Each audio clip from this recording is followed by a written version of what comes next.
Board of Commissioners. We have two meetings this evening. We have a special Board of Commissioners meeting and then a Finance Committee meeting. And before we start, please silence your cell phones. There's amplifying equipment available for those who are hearing impaired. The room is also equipped with telecoil technology. And then later, when the floor is open for public comment, we will first take comment from those who are in this room. Then we will turn to those who are attending virtually. We ask that you introduce yourself before starting your comments. And if you are in the room, we're going to ask that you use this podium to your left. So with that, I'm going to call the Special Board of Commissioners meeting to order. So we'll have the December 4th, 2024 meeting, special meeting of the Lower Merion Board of Commissioners. Please come to order and all rise for pledge allegiance to the flag. I pledge allegiance to the flag of the United States of America and to the republic for which it stands, one nation, under God, indivisible, with liberty and justice for all. Madam Secretary, will you please call the roll? Thank you, Mr. President. Mr. Stevenson has asked to be excused. Mr. Bernheim. Present, sort of. Sort of. Mr. Churchill. Here. Mr. Courtney. Here. Ms. Epstein. Here. Mr. Gavin. Present. Mr. Grimes. Here. Ms. S. Kramer. Here. Ms. G. Kramer. Here. Dr. Rossman. Here. Mr. Whalen. Here. Mr. Woodring. Here. Mr. Zelloff. Here. Mr. Sinai. Here. Mr. President, we have a quorum. Thank you, Madam Secretary. So tonight on the Special Board of Commissioners agenda, we have a public hearing on the proposed 2025 budget and proposed 2025 through 2030 capital improvement program. This is the next in our series of public hearings on this topic.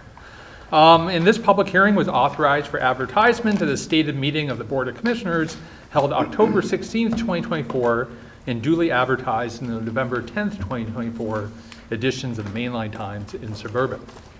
So we're going to open the public hearing, and we're going to start with our Chief Financial Officer, Madam Chomsky, doing a quick presentation on the budget. This is a bit of a recap of a presentation that we've seen before, but we have multiple opportunities for people to make comment, and this is one of those opportunities.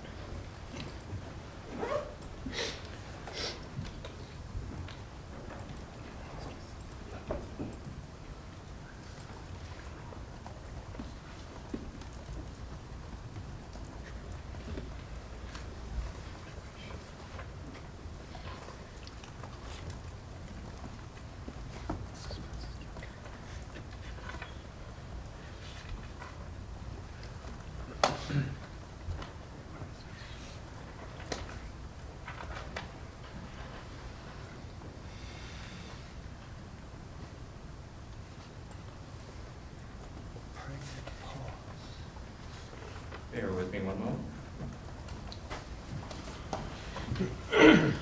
All right, good evening, Board of Commissioners. I will review very quickly, just to recap what we went over at our prior budget hearing and what we covered in greater detail during the original budget presentation. The 2025 budget calls to raise $75.8 million in revenue and using $4.4 million in fund balance to match $80.1 million of expenses. The proposed 2025 budget includes a 5% proposed tax increase, the first of its kind since 2011, as well as a one-time transfer of $1.4 million in unrestricted ARP interest earnings. Absent these two revenue recommendations, the deficit would be approximately $7.4 million, which would draw down the fund balance to $15 million or 18% of expenses, still within our fund balance policy, but might, if come to fruition, set us up for a difficult budget cycle in 2026. If adopted, a 4.4 mil tax on the average assessed value of $350,000 would entail a township bill of $1,540. Or roughly 10% of the tax bill in a given year for that property. The average assessed value, $350,000, compared to the 2024 tax bill of 4.4 mil, 2025 bill would be a $74 increase. The median home, because there is, average tends to pull higher with higher value properties, is closer to that $300,000. So 50% of the single family detached homes would see their bill increase about $63 or less. The 2025 revenues are broken out, as you see here, with real estate taxes constituting the largest single source of revenue, 44%, business taxes being the next highest, budget at $16.5 million or 21.8%. All taxes together total 75% of the budget, including real estate, business, transfer taxes, and local service taxes. The 2025 general fund budget is $3.3 million or 4.5% higher than the 2024 adopted budget. Of course, current and interim taxes being the highest increase due to the proposed tax increase. On the bottom end, investment income, we expect to have less cash on hand and lower interest rates due to Federal Reserve interest rate cuts. Our investments are on the short term, so they really ride down with the Federal Reserve cuts.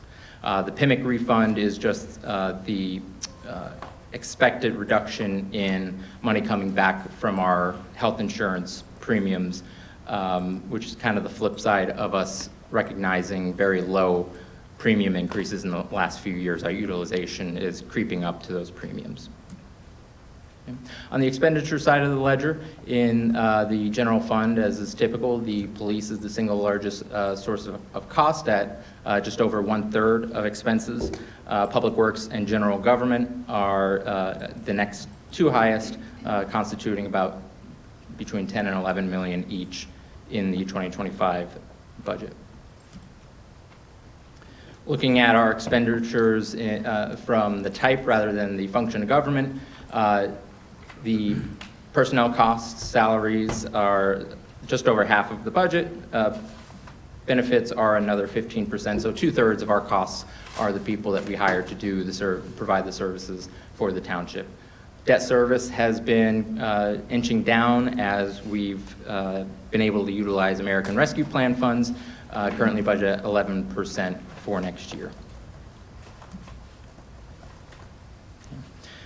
The salaries in the 2025 proposed budget are expected to grow almost 5%. The headline increase in our unions and what is in the budget for non-union is 3.5% on base salary, but as I've mentioned before, 1 in 4 of our full-time employees have been hired since 2020, so many people are working through the step scale process that pulls that number up. And just going off here, the main drivers of the 4% increase in expenditures versus 2024's budget, the salary and wages I just mentioned. We went back to the drawing board on vacancy savings and reduced that slightly. We just anticipate to have more positions filled and slightly less savings there. We continue to see escalating costs in the purchase and maintenance of our equipment, reflecting there in the township equipment rental. Contracted services driven by the investments we're making in police IT, particularly the records management system, and some activities and sustainability expenditures on the lower end. Okay. From the last time I presented this, I realized I had a typo in here. The 2025 general fund expenditures for personnel, the FTE count versus 2024 is 6.6 increase rather than 7.8. That was my mistake. There are 4 full-time positions in the proposed budget versus last year. The big jump we see in the part-time staffing is essentially more staff on hand for Parks and Rec, but at fewer hours per person. That's why we see not quite a big jump in the FTEs versus that part-time. So that's just having more folks available to fill and be on hand for swimming pool and recreational programs. As I mentioned before, debt has been declining. Our total outstanding debt and our debt service costs due to American Rescue Plan proceeds that we've been spending down and obligating in the past 2 years. Our total outstanding general fund and sanitary sewer debt will be $78 million at the end of this year. But of course, as we'll talk about, the proposed capital budget will require additional debt financing in early 2025. And later on, we will have our budget amendments to consider, so I'll just skip right over this slide. The top 10 capital improvement projects in the 2025 to 2030 CIP are shown here across all revenue sources, whether that's township, developer fees, or grant funding, or ARP. The Ardmore Avenue Community Center and Palm improvements, we anticipate 9.5 of that $20+ million activity being spent in 2025. And you see some of the other high top projects for next year. The top 10 projects constitute almost $40 million of the $64.6 million CIP.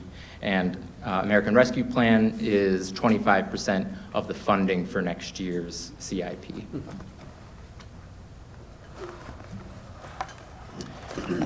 The financial forecast using the 2025 budget and looking forward anticipates that the fund balance would fall below 15% in 2026 if things go to budget. As we've discussed in the past, we typically beat our budget. This year's not the case, but we typically do. Certainly, I'm looking to tweak how we analyze this in further detail in the future. But just looking from a very pro forma basis, the projections here show fund balance falling as we typically see in our forecasts as expenditures outpace revenue growth. And here's just a graphical representation of that divergence and the falling fund balance in the forecast. Okay. And that constitutes my update since the last time we spoke. Okay, thank you, Adam. So as you can see, we have a sizable budget. We have a sizable and lengthy capital improvement program. We always do. So we spend a lot of time on it at this time of year with lots of opportunities for people to make comment and for the board to ask questions. So we're going to turn to public comment. I'll note that when we get to the Finance Committee meeting later this evening, there's a set of 12 amendments to this budget in CIP that we've seen that are going to be discussed then. So there will be opportunity at the beginning of that meeting to make comment on those amendments. You're also welcome to comment about them now if you want to, just don't do it twice. But I'm going to open the public hearing for any questions or comments from the public, largely about what you've just seen and what's been presented in this and the other big book of budget in CIP. So does anyone in the room wish to make a comment or ask a question? Okay, seeing none. Jody, is anyone online? I do. I have Miss Adrienne Seltzer. I'm going to promote her to a panelist. Okay, thank you.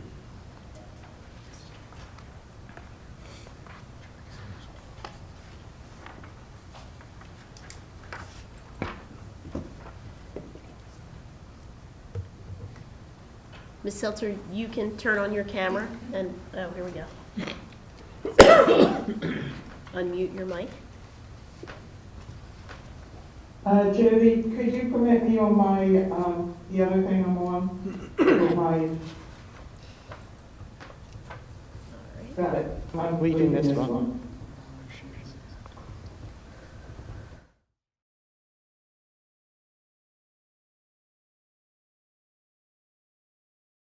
There we go.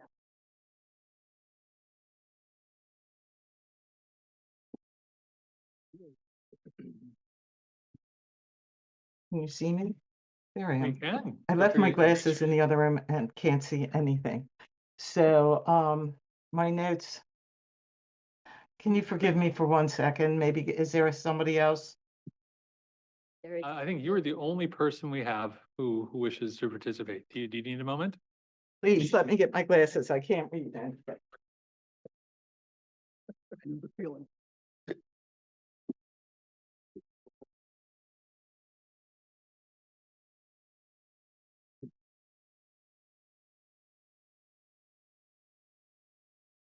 Back. Okay, Thank just for you. the record, I'm very sympathetic to not being able to see without my glasses. So anyway, please go ahead. Okay. Where it's right. Here. Okay, I am sorry I haven't been able to make the previous budget meetings. I heard you say that there were If you could 12. just please, Ms. Ellsworth, you Oh, can introduce Adrian yourself, yeah. Seltzer. Adrian Seltzer Winwood. I'm sorry. I'm sorry I haven't been able to attend the previous budget meetings, but I just heard you say that there's 12 budget amendments. I had only seen 9. Where can I find the other 3? And so that's one thing. I suggest finding the budget easier. When you search on the Lower Merion Township website for the 2025 budget, that should be the first thing that comes up. The capital improvement budget was 6th. There were upcoming meetings, and while it said November 8th was the budget distribution, there was no link to that budget. It's not easy to find stuff on the website. Also, Township Tree Services and the Shade Tree Commission should be under the Sustainability Committee. Then maybe township trees would be planted appropriately or properly, and the property next to Riverbend wouldn't have been able to cut down 35 old growth trees. Knowledgeable people wouldn't be quitting the Shade Tree Commission. The next comments that I have are on the proposed amendments. I might run over 3 minutes on that. I'll just wait till the next part? Sure. Okay. Thank you. That's all I have. Just please make your website easier for people to find stuff. Thank you. Thank you. Otherwise, great job, Finance Department. Jody, anyone else? There is no one else. Okay, thank you. So just for anyone who's on, in the Finance Committee agenda that's distributed, on at least page 16 through 18 of that agenda are the 12 proposed amendments. So you need to go all the way to page 18 to get items 10 through 12. Anyone? So with that, I'm going to close the public hearing. Do any of my fellow commissioners have questions for staff or want to respond to public comment?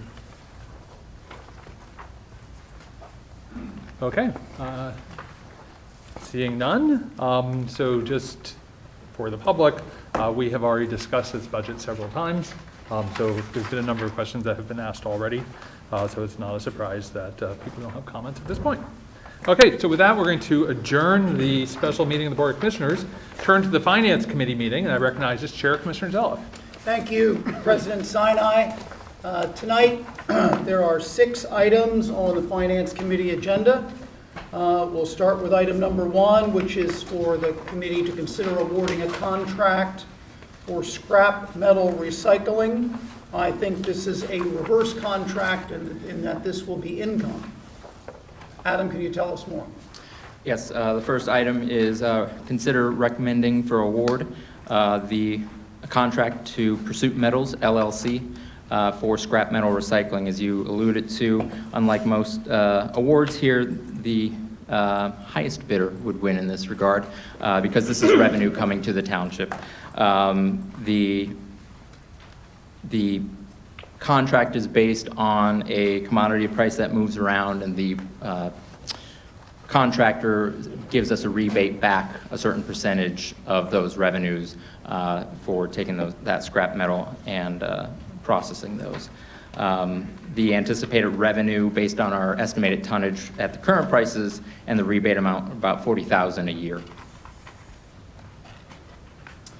Okay, thank you. So, Adam, is this essentially a requirements contract that sets a fee or sets a price, and we don't commit to volume?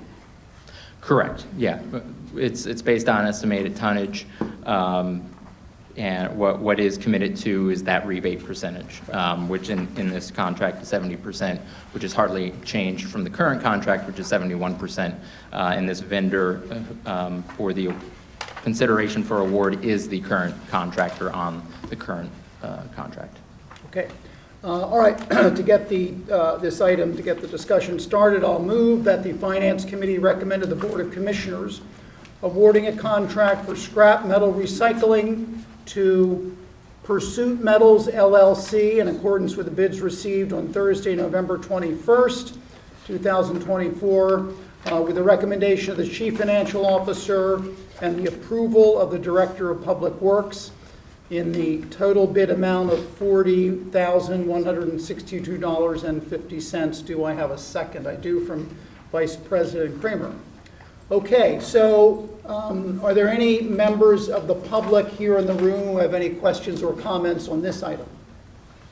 Seeing none, Jody, are there any online? No one has their hand raised. Okay, do committee members have any questions or comments on this item? Okay, seeing none, the motion has been made and seconded. All those in favor, raise your hand. Are there any opposed? Any abstentions? Madam Secretary, that item carries unanimously. Okay, the second item for the Finance Committee is to consider awarding a contract for an upgrade to the pumping station on Glen Road. I will move that the Finance Committee recommend to the Board of Commissioners approval to award a contract for Glen Road Pump Station upgrade to Blooming Glen Contractors, Inc., in accordance with bids received on Thursday, January 21st, 2024, with the recommendation of the Chief Financial Officer, the approval of the Director of Public Works and the Township Engineer, in the total amount of $363,965. Do I have a second? I do, from Vice President Kramer. I'll ask our Chief Financial Officer to explain. And Adam, I assume that the name of the pump station and the name of the contractor are, that's a coincidence. I believe it is. Okay. This is for Glen Road, just off of Presidential Boulevard in Ballackinwood, towards the eastern part of the township. The recommendations for award to Blooming Glen Contractor, who was the low bidder for both the general construction and electrical construction for this project. The total contract amount for general and electrical is $363,965,000. The township is in the process of purchasing the equipment for these improvements as well, which is noted in the write-up from our engineers. We also have a partial contribution from developers along Presidential Boulevard, which is kind of the reason for the upgrades. The pump station was scheduled for typical maintenance, but with some developments going in on Presidential Boulevard, there's additional flow anticipated. So those developer fees pay for that additional purchase capacity. Okay, so Adam, what is, after the contribution from developer or developers, what's the net cost to the township? Including the equipment purchased, approximately $219,000. Great, okay, thank you. Do any members of the public here in the room have any questions or comments on this item? Seeing none, Jody, any online? No one has their hand raised. Okay, committee members with questions or comments on this item? Okay, seeing none, the motion's been made and seconded. All those in favor, raise your hand. Are there any opposed? Any abstentions? Madam Secretary, that item also carries unanimously. All right, the third item tonight is a resolution. It is a resolution for real estate tax credits for volunteer firefighters and volunteer members of Narberth Ambulance. It is a resolution that we have discussed and approved in prior years. So Adam, can you tell us about this? Yeah, so we are required by state law to pass the criteria for these real estate tax rebates. As you alluded to, they are for individuals residing in the township that meet certain criteria that are outlined in the resolution that is attached. The scoring and the point thresholds changed a little bit since last year, and now requiring 200 points, although, like I said, the individual criterias have been adjusted. The cost of this is approximately $40,000 a year since the township went to 100% tax rebate offering, which was allowed by state law several years ago. In order to get things moving on this, I'll move that the Finance Committee recommend to the Board of Commissioners adoption of a resolution attached approving the 2025 criteria for the real estate tax credit for volunteer firefighters and volunteer emergency medical service personnel to qualify for the rebate of 2024 township real estate taxes. Do I have a second?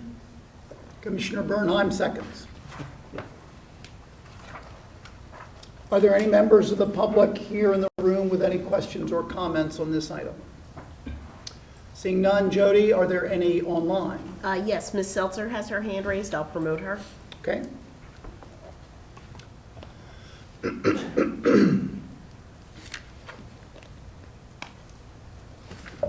Ms. Seltzer, are you with us? There you are. Yes, I am, and I have my glasses on. Okay. This is amazing. I'm not a volunteer fire person, but this is an amazing thing for you guys to do. It's wonderful. Thank you. Thank you. Do any members of the any questions or comments on the item? Commissioner Bernheim. Thank you very much, Commissioner Zenoff. And Ms. Seltzer, thank you for your comment, because you're correct. We have few arrows in our quiver to help recruit and retain volunteers, and this is one of them. And we were out of the gate one of the first municipalities to take advantage of the state allowing us to go to 100% of a tax rebate for our volunteer firefighters. There are only approximately 40 or so who qualify, but it is very, very significant. And we continue to talk with our brethren on the school board who last year agreed to a $1,500 or rebate. We're looking to see if we can up the ante there, in that, as recently referenced, they remain the largest portion of the municipality taxes. And while we had a nice reception in a committee led by Commissioner Grimes, we've yet to get a commitment, but we will work on that. So I hope this will pass here, as I assume that it shall, and we will work to continue to help those folks who volunteer for our fire service. Thank you. Others with questions? Changes in the criteria in this resolution versus the resolution from a year ago? Yes, yeah, the point threshold changed, and I'd have to defer to our fire chief on any specifics, questions you may have on the Jimmy, would you mind pieces. coming up with a brief explanation or at least identification of what's changed from a year ago? Sure, no problem. So we were actually fortunate this year to be a part of a group that led Montgomery County joining the tax program. So myself, Chief Lease, and a couple other chiefs got together in Montgomery County to form a new criteria to help bolster our ranks. So we took our current process, they adopted it, we blended it with theirs, we brought our point schedules up. So in the past, every event was worth 1 point. Now it's worth 2. So that's why we went from 100 to 200. So we kind of mingled Law Marines policy with the county policy. Took the county policy as an overall adoption, because we're going to do now tax rebates both on local level and the county level. So it was easier to have one system to make it all work better. So that's how we came to the 200-point level, and it's going to be much more easier to track. Very good. So does that mean, I guess that means that Montgomery County is at 100% on their real estate tax rebate for volunteer firefighters and ambulance personnel? That is correct. So now the firefighters have the opportunity to get 100% of local tax back, county tax back, and then whatever the school district will kick in to help with that. Great. Thank you very much for explaining that. Okay, before we vote, I will also say that it's year end, and for all members of our community who receive solicitations from your volunteer fire company, please give generously. We contribute out of the township budget, but they need more than we contribute, and so their solicitations and your contributions go a long way to saving, to the work they do in saving our lives and our property. And so with that, the motion has been made and seconded. All those in favor, raise your hand. Any opposed? Any objection or any abstentions? Okay. Seeing none, Madam Secretary, that item passes unanimously. All right. Hopefully my throat will clear eventually. Agenda item number 4. This may take a little longer than the first 3. So this item, as President Sinai mentioned, has 12 motions, 12 proposals, 12 amendments that have been proposed by some commissioners to the budget. The budget was provided to the commissioners in early November by the management team. It became our budget at that time. We've been discussing it, and now is the time for amendments to that budget. We adopted a process not that long ago in which we asked commissioners to provide their written proposed amendments in advance. That not only helps us, but it helps you, so that members of the public can read the amendments, ask questions about them, and be here tonight to comment on them. What we'd like to do is ask for public comment now on all 12 amendments. We're not planning to do it each amendment at a time. So we think that, and that was something that President Sinai discussed and our manager discussed, and we think that's the best way to proceed tonight. Each amendment is here in the agenda. Each commissioner who made the amendment, proposed the amendment, will speak to it, and then we'll have commissioner time to ask questions, and then we'll vote. Ask questions and make comments. At the end, there will be an opportunity for commissioners to make additional amendments. This isn't the end of the process. We're getting close to the end. The end is scheduled for 2 weeks from tonight, which is December 18th, and that will be the end for the 2025 budget.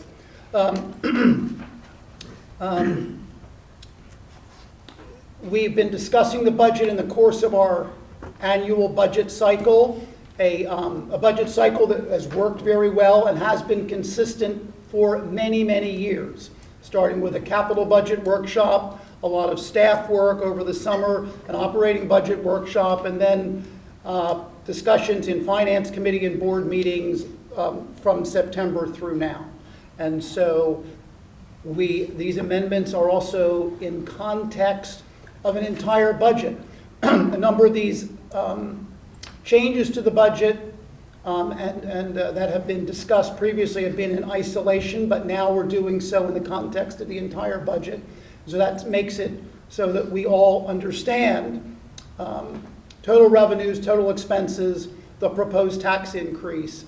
And so in that framework is what we'll be talking about tonight.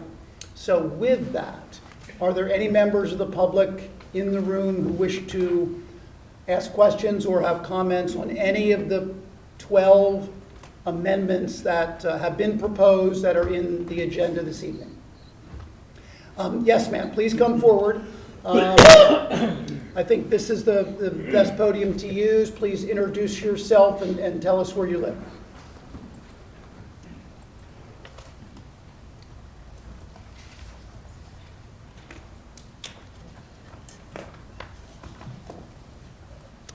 Good evening, and thank you, Commissioners, for this opportunity to speak in support of Commissioner Gilda Kramer's Budget Amendment Number 4 to create a food insecurity fund. I'm Janet Fleetwood. I'm a resident of Ward 11.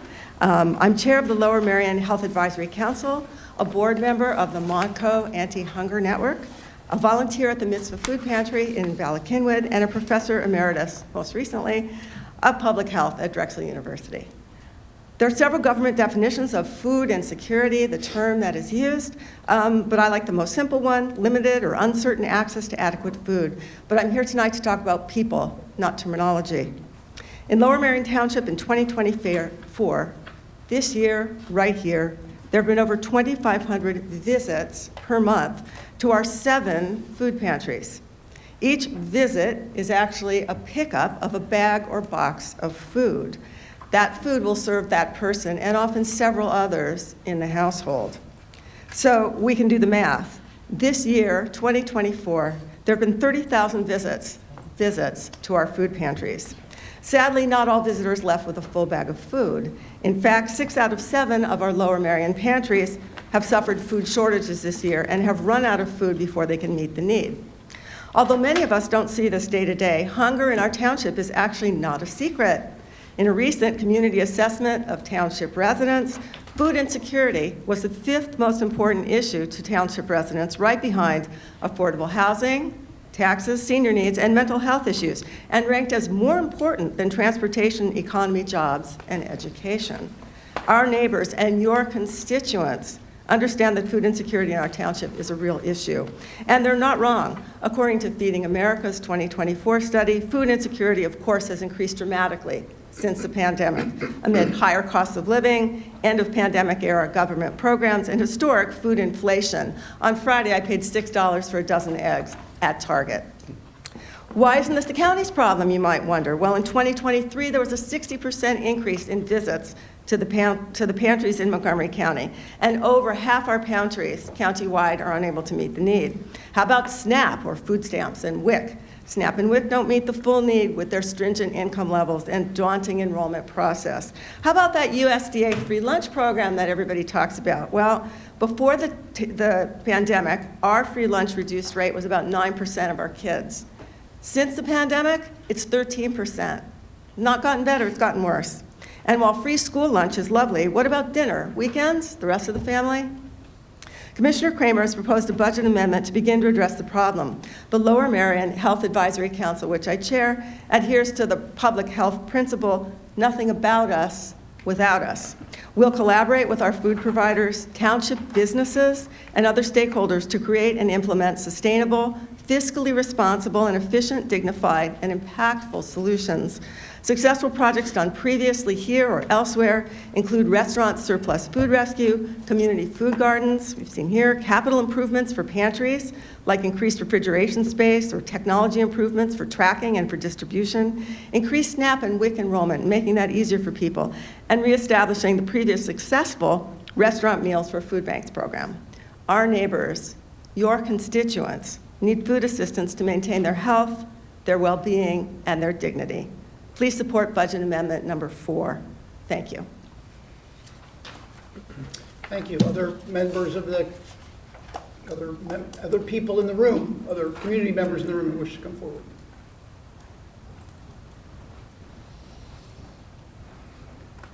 Hello, my name is Justine Babcock. I am the manager of the Eldernet Food Pantry.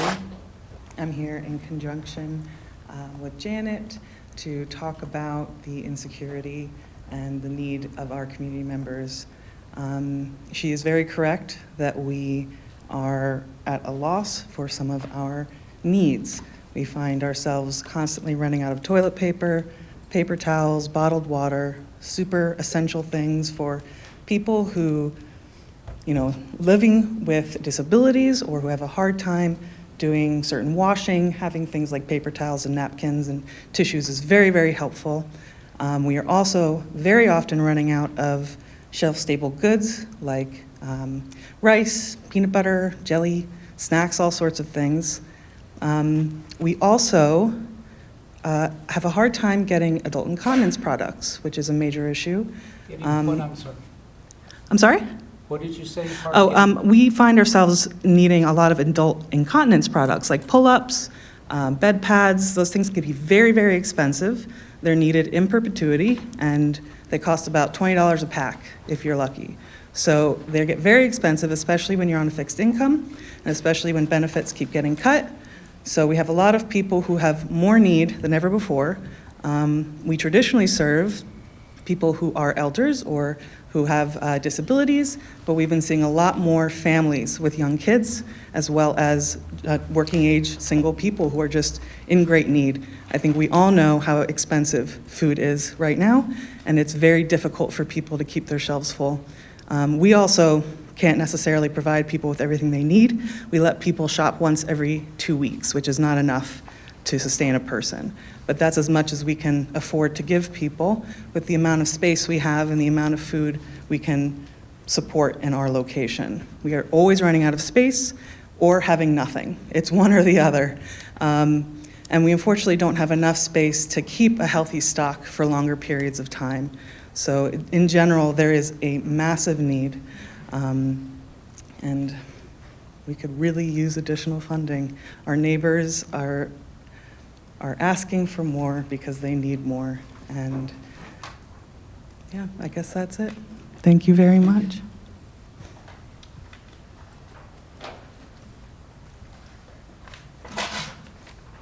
Thanks for all your work in our community. My name is Erin Riley. I'm the Executive Director of Riverbend Environmental Education Center. I want to thank this board for the support that you provided Riverbend last year through the remaining COVID dollars. But I'm here tonight on a different issue to speak about the amendment to support the acquisition and preservation of 4 acres of open space in Commissioner Grimes's district. So there's a stream that begins on the east side of Conshohocken State Road in Gladwin, and it starts in a residential neighborhood from a spring, and it travels down through the golf course, under a little bridge, over a little waterfall, over some private property, through Riverbend, and down to the Schuylkill River. And as the stream passes underneath the bridge, it forms a little pool. And in that pool are crayfish, minnows, a healthy ecosystem. And every summer, kids come from across the township. Some of you may have actually sent your kids every summer to summer camp at Riverbend, where they play in that stream and in that pool of water. And then during the school year, every kindergartner in Lower Merion gets on a big yellow school bus and comes down Spring Mill Road to Riverbend for a field trip, where, you guessed it, they go and play in the stream, and we teach them about watersheds and ecosystems. But suddenly, that private land where the stream runs, where we bring the kids, is up for sale. It never belonged to Riverbend. Riverbend has been bringing kids there for 41 years, but it's privately owned, and suddenly it's for sale. So, you know, I've been at Riverbend for 3 years now, and I live over in White Marsh, and Lower Merion is so lucky to have an environmental education center. Actually, there are only 2 townships in the whole county that have nature centers, and Lower Merion's one of them. But now Riverbend is facing an existential challenge, because without this stream, we don't have summer camp. Without this stream, field trips are severely compromised. We can still take kids to the frog pond, we can still teach about forests and animal life, but kids love the stream, and you may know they come home muddy and dirty and happy and tired from playing in the stream. So after many months of negotiating with the landowner who is selling the stream and the acreage there, Riverbend has come to the conclusion that the only thing we can do is try to acquire the land. If we can acquire the land, it's a win-win, because stream is saved, Riverbend is saved, the township essentially gets a new park, 4 acres, that the township won't have to maintain because Riverbend will maintain it. There's an opportunity for Riverbend, with all of our land stewardship expertise, to replant the tree canopy there that was clear-cut 2 years ago by the landowner. And I know tree canopy is really important to us for quality of life and just for, it's important to nature. And the other win-win is just for the kids from every ward in our township who have come to rely on this area. So, you know, I'm hoping that you all can help. The township doesn't have an open space fund, but the county does. And the county has indicated a willingness to hear a proposal for hundreds of thousands of dollars from Riverbend to help buy this land. The state is also willing to receive a grant application from Riverbend to unlock state open space dollars. But both the county and the state want to see the township put some skin in the game. So that's what I'm here to ask you for tonight. What we need is $200,000. What we'll take is what you can give us. And I think if the county sees that the township likes this idea and is willing to put forth a meaningful amount of money, a meaningful amount of funding, the county will respond generously. So thank you so much for considering this, and just in general for everything that we do in this township for sustainability, for our kids, and for the planet. Thank you. Others who wish to come forward? Hello, Dan Mercer, Winwood. Yes, I'd also like to speak in support of the $200,000 allocation for the land adjacent to Riverbend. Excuse me. Yeah, it's a terrific little space there. It's a beautiful stream. Once it's restored, the canopy is restored, it will be a beautiful space, maybe 40, 50 years from now, but that's all right. And actually, I met with the land steward yesterday at Riverbend, and we walked through the grounds, and she described the work that they were doing to combat the akebia vine problem on their property. We have over 100 acres of forested land that's just smothered with akebia vine. There is no forest regeneration going on there, none, zero. So all the 100-acre hillside along the Schuylkill Expressway, it's just going to be a briar patch that's about 2 feet tall of akebia vine in a couple of decades. So it's good to see, great to see Riverbend doing something about this. And this also ties in with some of the sustainability office. The sustainability office could take care of issues like the akebia vine. Some of the akebia vines at Keneally Park, opposite Richie Ashburn Park. So that's a Parks and Rec issue. Some of it is on land that is owned by homeowners association, which supposedly, I believe there's probably a conservation agreement with the township that they're supposed to take care of that. That's something that building and planning could enforce. That's about 29 acres next to Woodmont that's owned by homeowners association. There's one homeowners association owns 17 acres of forest. It's all akebia vine. Supposedly, someone's been checking, but you could drive past going 65 miles per hour and realize that they're not in compliance with that agreement. That's assuming that's true. I don't know. But a lot of it's on private land, and you know, the township doesn't have a part to play, but there are still dozens of acres of forest that could be lost. I don't know whether anybody remembers the flooded Schuylkill Expressway 20 years ago, which took half a day to unsnarl. That was caused by erosion on that hillside where all the akebia vine is. So it's just, there's something that, it's also a multi-jurisdictional issue. It's across the river into, I think, White Marsh Township. It's also in West Conshohocken. So this is something that the Sustainability Office, I haven't talked to Paloma. Paloma may think this is a crazy idea.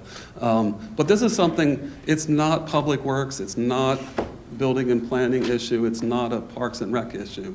Some of them will touch upon this, but it needs leadership from somebody who can just say, hey, we're going to tackle the akebia vine. We're going to talk to our elected officials. We're going to get the state to do something.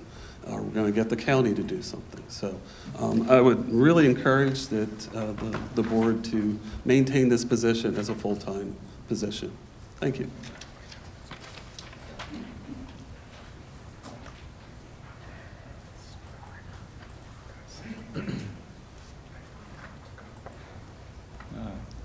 Good evening. My name is Mike Daly. I'm a resident of Gladwin and also the president of the Gladwin Civic Association. I want to speak briefly in support of proposed amendment number 2 from Commissioner Grimes for the study into the feasibility of a microtransit program. The loss of the SEPTA service has come up at several of our recent Civic Association meetings. The members assembled there expressed frustration with the process and disappointment with the result. Now, it's a SEPTA process and result, not a township process, but they were disappointed nonetheless. So this proposal is a welcome one. It's also, the amendment is recent, so thank you all for making these public ahead of time. It's very helpful. But I have not had time to get a vote from my membership on this, so I can't say that the Civic Association supports it. But as I said, it has come up at several of our meetings. I do feel very confident if we had time to have a vote, they would come out in favor of at least funding the program into the feasibility of a micro transit program. I say that because as studies go, this one seems to me pretty modest. It's under $20,000 compared to other studies I've seen. It does seem to me pretty low. And also the subject matter does not, so far as I know, seem to fit squarely within the expertise of any of the township departments. So the closest one, I suppose, would be Public Works, but they don't, so far as I know, have buses. So it's not something that I think they could do in-house. So it does seem to me to make sense to hire someone at a pretty modest cost to do this study. So with that, I would support the amendment. Thank you.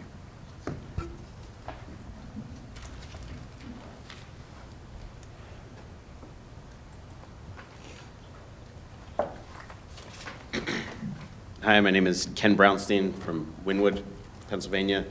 I was going to speak against proposed budget amendment number 9, but instead I would just encourage someone else to create an amendment to add $968,001 back to the budget for sidewalks, to be positive, not negative. Sidewalks are a need, not something that's a study. They've already studied, they've been needed. I take issue with the language in the amendment that says we will require significant staff time. That's exactly what constituents have wanted. The second and third largest meetings in this room the past couple of years have been about sidewalks, determining priority for which sidewalks exist. And to say that we're going to cut the budget because it requires significant dollars and time sends the exact opposite message that we should be sending. The amount in the budget is only 3%. To cut it by the recommended amount would cut it to less than 1.5% of the budget. The amount in the budget wasn't for all of the sidewalks in this need. That was for a small portion of the top 10 sidewalks. It doesn't have to be spent.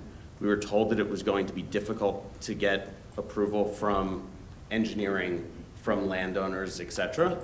And we shouldn't let the budget hold that up given the need. So I would like you to either strike proposed amendment number 9 or create budget amendment number 13 to add that plus $1. Thank you. Are there any other members of the community in the room who wish to come forward? Okay, seeing none, thank you. Jody, are there members of the community who wish to speak online? Ms. Seltzer has her hand raised. Okay. I will promote her to a panelist. Oh, and then I do have a second person with their hand raised now. A third person. Okay. Hi, guys. Adrian Seltzer, Wynwood. I am speaking in support of budget amendment number 2. Not only is a community shuttle a valuable replacement for the 44, but if it runs on a more ambitious schedule, it has the potential to alleviate traffic, parking, and some pedestrian issues in Ardmore. Go Commissioner Grimes. 3, 4, and apparently 11. I suggest purchasing the Knox home for some open space. It could then be, there's acreage there, and it could be then transferred into more affordable housing. That property, now I have a better understanding of what that $200,000 is for the Riverbend property, but they have donors and can go for them and use some of that money in addition to the 50,000 for the food program to increase the budgeted help for food programs already helping township residents, like Neighbors Helping Neighbors, Mainline Meals on Wheels, and totally not there, the Narberth Community Food Bank and the Ardmore Food Pantry, which do a lot. They could use some of that money for a mobile food bank that works with restaurants, grocery stores, and farm markets to lessen food waste. And I suggest working with the community garden program that Bethel AME has started in Ardmore. Why spend $1,550 on the Ardmore initiative when the Ardmore Business Association already exists? Both are having Santa in Ardmore this week. Commissioner Zeloff on budget amendment number 5. I found the reasons to hire someone in the budget highlights, and 2 positions are eliminated, and that would offset the costs. Budget proposal number 6, a wage floor is set at $15 in keeping with market forces. Last year, Philly paid over $18 an hour for lifeguard. Good budgeting practices include what you may be spending, and it is prudent to have that $15 floor set in the budget. 7, kind of 7, 8, and 9. I don't know about streetscaping, but pedestrians will be in danger until Ardmore gets safe sidewalks and adequate signage. According to past resident surveys, walkability is a priority, and fixing the sidewalks should be a priority, especially if you want to do Shuffle Plaza. You can't have people tripping on the sidewalks on the way to this really nice plaza. And for 8 and 9, I need clarification from Commissioner Zelov about how the township staff has time and expertise to do some projects, but is overworked and unable to do others. On budget amendment number 12, oh, please update your website. Use some of that money to update your website. It's really not easy to navigate, and I'm pretty good at this stuff. So thank you very much, and I hope you take what I said into consideration, and thank you everyone for your hard work on the budget. Okay, Jody, others online who wish to comment? Yes, I have Susan Natow. Okay, Oh, she's declining to be promoted. okay. And I have Aubrey Keller. I have too many little windows popping up. Hang on. There we go. Yes, ma'am, can you introduce yourself and tell us where you live?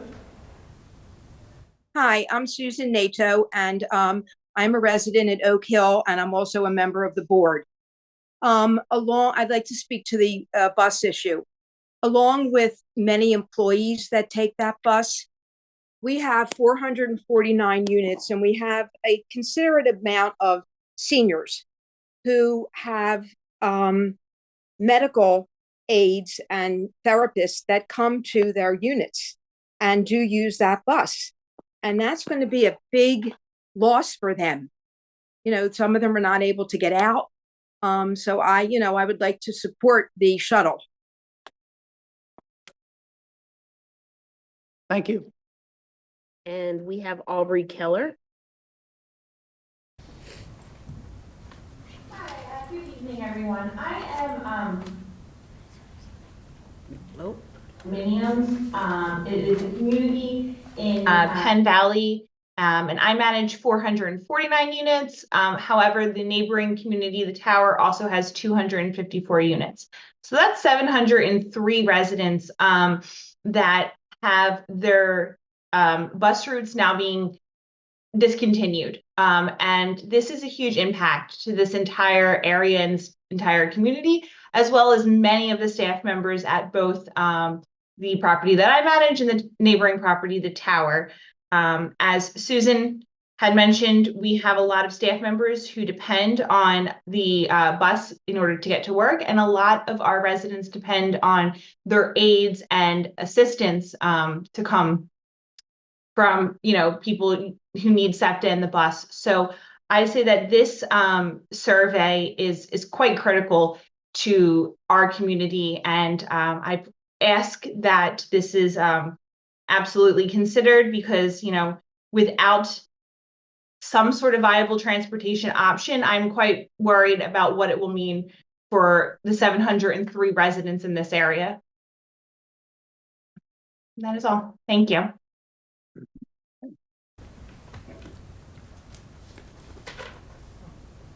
All right, Jody, any others online?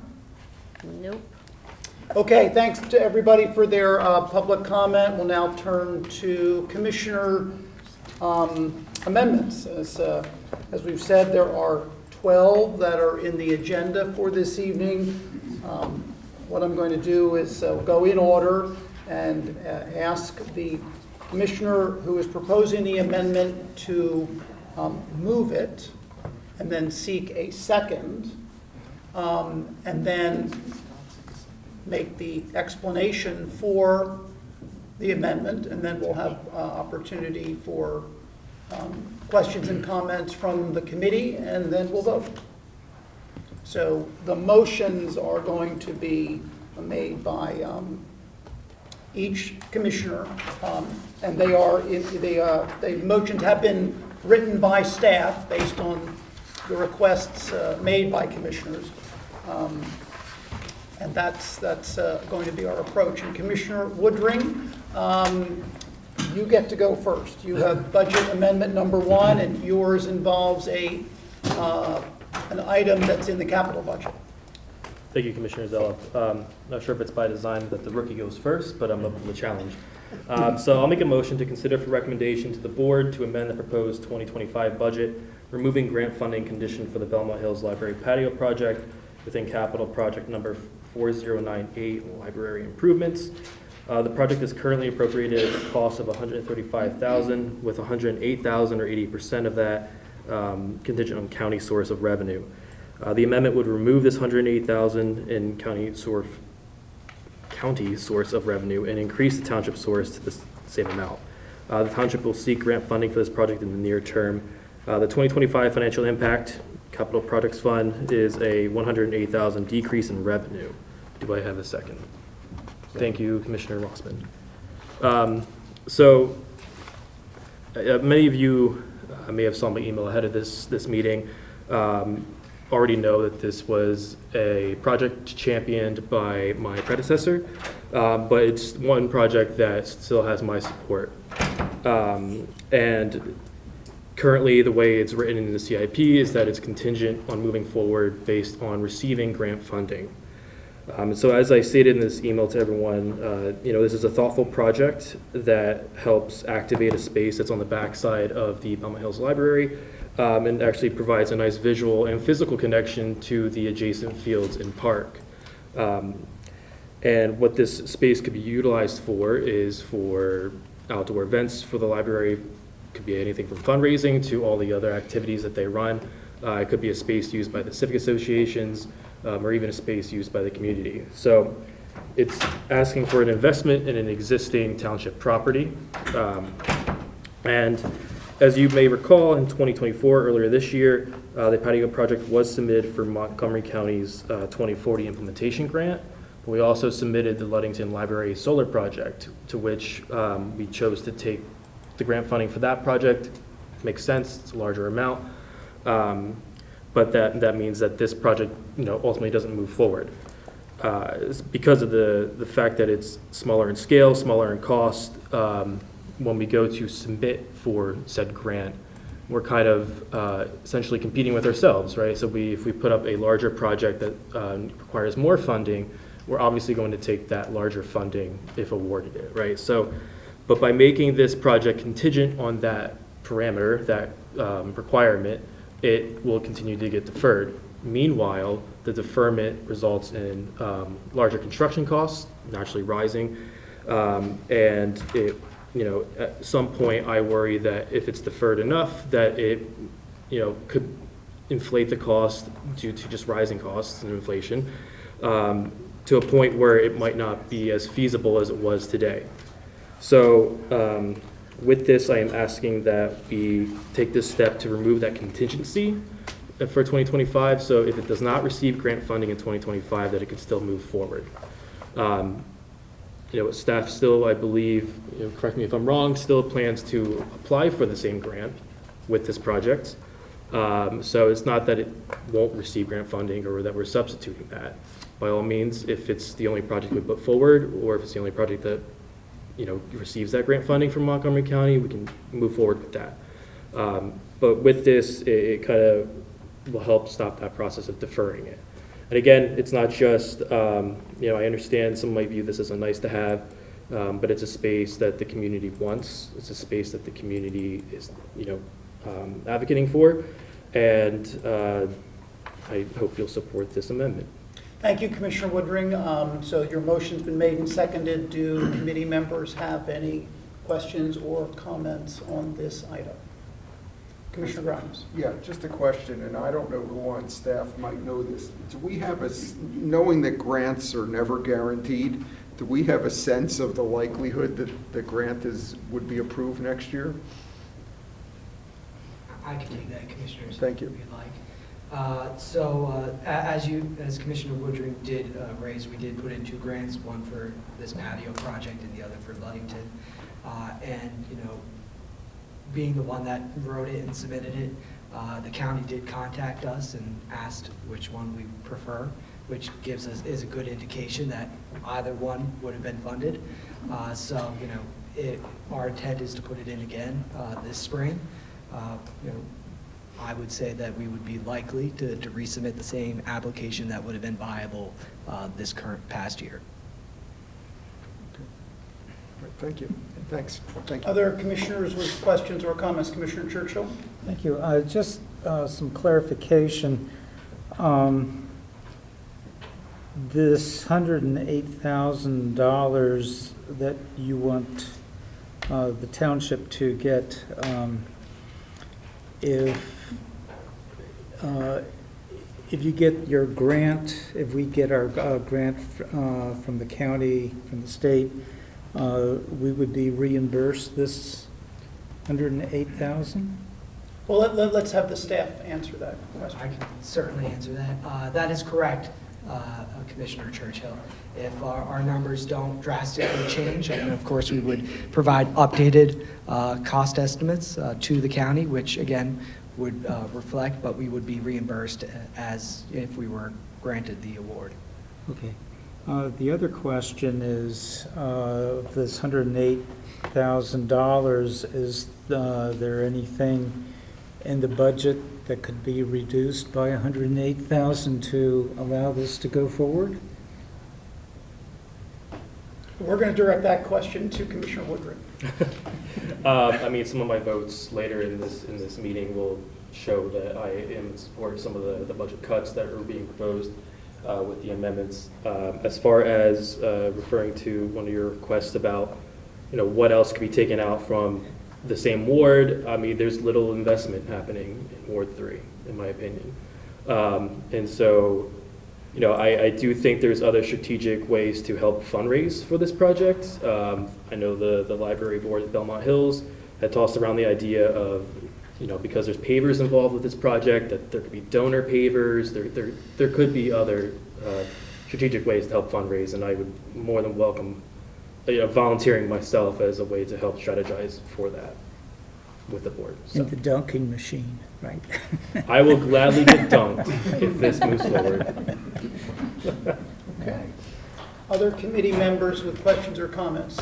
Commissioner Gabbard. Thank you very much. So, Brandon, you had said this year this was a project that was worthy of a grant, but we decided to allocate it elsewhere.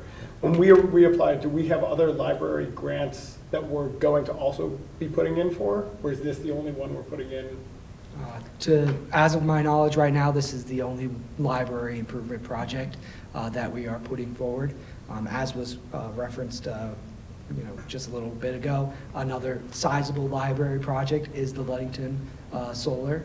And we also have another, which is not grant funded, but another CIP project, which is a Penguin solar project. So we do have a couple other library projects, but none at this point that we would be considering for the 2025 round of the MONCO 2040 grant program. Okay, so hopefully it will get funded. We would do this, if we pass this amendment, we would do this anyway, hopefully with grant funding, but if not, if necessary, doing it without. Is that correct? Am I understanding it correctly? If this amendment goes forward, Yeah. that's how it would work, Okay. yes. I also see our esteemed head librarian here, our chief librarian. If I could ask her a question, if you don't mind. The word nice to have was thrown out there before. That sometimes gets a derogatory meaning to it. It's, not necessary, not as important. How do you see, if we do this project, the activation of it, how important is this to Belmont Hills Library and the library system as a whole?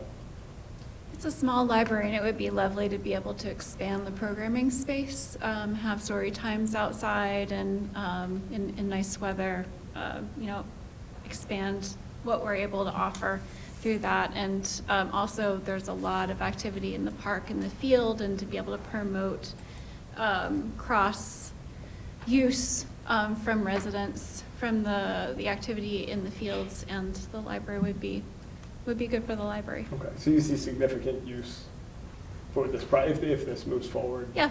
Okay. All right. Thank you very much. Sure. Other committee members with questions or comments? President Sinai. Thank you, Commissioner Zoll. Just a question for Brandon. What is the timing of the grant cycle that this would be applied? Like, if we go through another cycle of application, when during the year do you find out? Excellent question, Mr. President. With this particular grant program, which is one of my favorite grant programs, is because it has such a quick turnaround, right? So generally speaking, it opens annually every spring, and awards are made, in summer, which is incredibly fast for any grant program. So, if we put in this spring, which seems like there's pretty much a consensus for support to do that, we would hear roughly summer 2025. Okay, so actually early enough to hear before one might pull the trigger. Absolutely. Okay, thank you. And it's been on the CIP for what, 1 year so far? That is my understanding, about a year. Okay. This board already previously decided that was worth putting on the CIP. For 2026.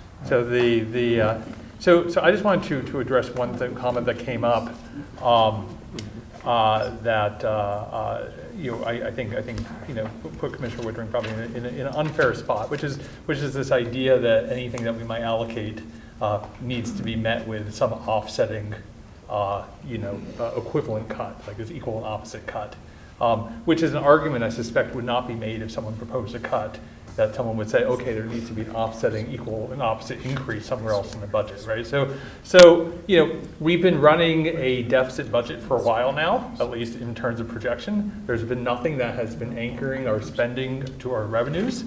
We've been intentionally running down our general fund.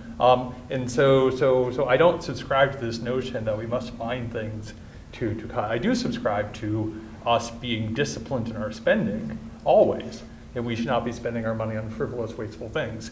But there is no magical adding up constraint that needs to be applied here. And I think as we go through, we will see this. At the end of the day, in the long run, it's going to hear when I make my amendment, amendment number 10. We do need to balance the budget, right? And we do need to live within our means, right? I'm not saying we don't need to do that. But I think anyone who is proposing an amendment, from my perspective, does not need to have the obligation of finding some offset somewhere else. Anyway, thank you, Commissioner Zoloff. Commissioner Whalen. Thank you, Commissioner Zoloff. Very quickly, I will be supporting this amendment motion.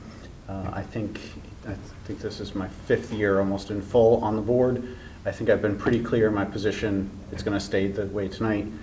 Our library systems are a fundamental service to the community. This is not and I would refute anyone who throws around the words nice to have or wouldn't it be great to have with regard to the libraries.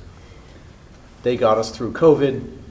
We fought hard to get our libraries back open. This has been a lifeline for so much of our community, and I think that as a system-wide matter, they have been very constrained in what they've requested over those 5 years that I've been sitting on this board, and I wholly support this activation as we've just heard tonight. Thank you. Others with questions or comments? So my comments on this are that... Oh, okay. I was counting on Ernie to tell me if Dan or Anthony wanted to speak. So Commissioner Bernhardt, the floor is yours. Thank you very much. And President Sinai, I appreciate the comment that you made. If you did not, I would have. And just to piggyback, just to drop on that, and it's somewhat piggybacking on of Commissioner Whalen's comment, the Belmont Hills Library does not just service Belmont Hills. I can attest to that because my children, some 30 years ago, were avid participants in many of the programs there, and were Penn Valley. So it services a much greater area than just Belmont Hills, as does many of our other libraries. They are for the community. Now, the closer you are to a particular library, that may be the one that you go to. But the programs that they run, attract people, especially kids, from a much larger area. And to have the ability to do this outdoors is what drove us to put this in the CIP in the first place. So if we are going to if we're not going to be able to get the grant, then this is worthwhile spending for a large, vast amount of people who will benefit by it. So, Commissioner Woodring, thank you for bringing this forth. And Commissioner Zoloff, thank you for seeing my frantic waving. Well, I needed some assistance in the latter. Commissioner Stevenson, any questions or comments? Being preemptive. Okay, so now my comments. The motion is simply to consider removal of the contingency for a grant. The project itself makes sense to me, it's fine, but whether we do it in 2025 or 2026, I think does fall into the nice to have category. And so I particularly liked the idea that there would be some community fundraising around this. I don't think we should remove the contingency. I think we have an enormous enormous number of capital projects with an enormous amount of expenditures in capital projects in the budget for 2025. Some $30 million just of township money and an additional $35 million, round numbers, of other money. I mean, a $65 million capital program for 2025 is enormous. Later on this evening, we'll be talking about my motion to slightly dial that back. And so I am, as I said, fine with this project, but I think we should maintain the contingency. Our assistant manager has demonstrated so many different capabilities, and one of them is getting money from other governments via grants, and I have every confidence that that will occur. So with that, seeing no other questions or comments from the committee, the motion has been made and seconded, and as I said, is essentially, do we maintain the contingency for grant funding for this project? So, all those in favor, please raise your hand. Any opposed? Any abstentions? Okay, that motion carries. Madam Secretary, might have been 12-2? Correct. Okay. All right, moving on to proposed budget amendment number 2. This was made by Commissioner Grimes. This is for an operating budget item. It is for a shuttle microtransit study. There's been some public comment on this. And so I will turn it over to you, Commissioner Grimes. Great. Thank you, Chairman Zella. First, let me thank Ms. Natal, Ms. Keller, and Mr. Daly all for offering their helpful public comment on this. So this is a request for $19,500 to have GVF conduct a study for the possibility for microtransit or other shuttle transportation alternatives, specifically for Penn Valley, Gladwin, Ardmore, and Bryn Mawr. The reason for this is because SEPTA has announced as part of their bus revolution that they are cutting, as you heard earlier, the Route 44 and 52 buses that provide very limited service already to Gladwin and Penn Valley, in the case of those routes, into the city. And although SEPTA has put bus revolution on hold, I think it seems extremely likely, because SEPTA has expressed their displeasure with the 44 and 52 through Gladwin and Penn Valley before, that these routes it's only a matter of time before they go away in any event. As I said a moment ago, GVF would conduct the study. Penn Valley and Gladwin are already underserved by public transportation. These routes are not very frequent as they are now. They're at odd times of the day. They don't operate on the weekend. And famously, and as I've reminded people previously, one of the stops in Penn Valley was named the second worst bus stop in North America. And I have to note, SEPTA has not improved it one iota since then. The issue of the removing bus service or public transit is really an acute issue for these areas.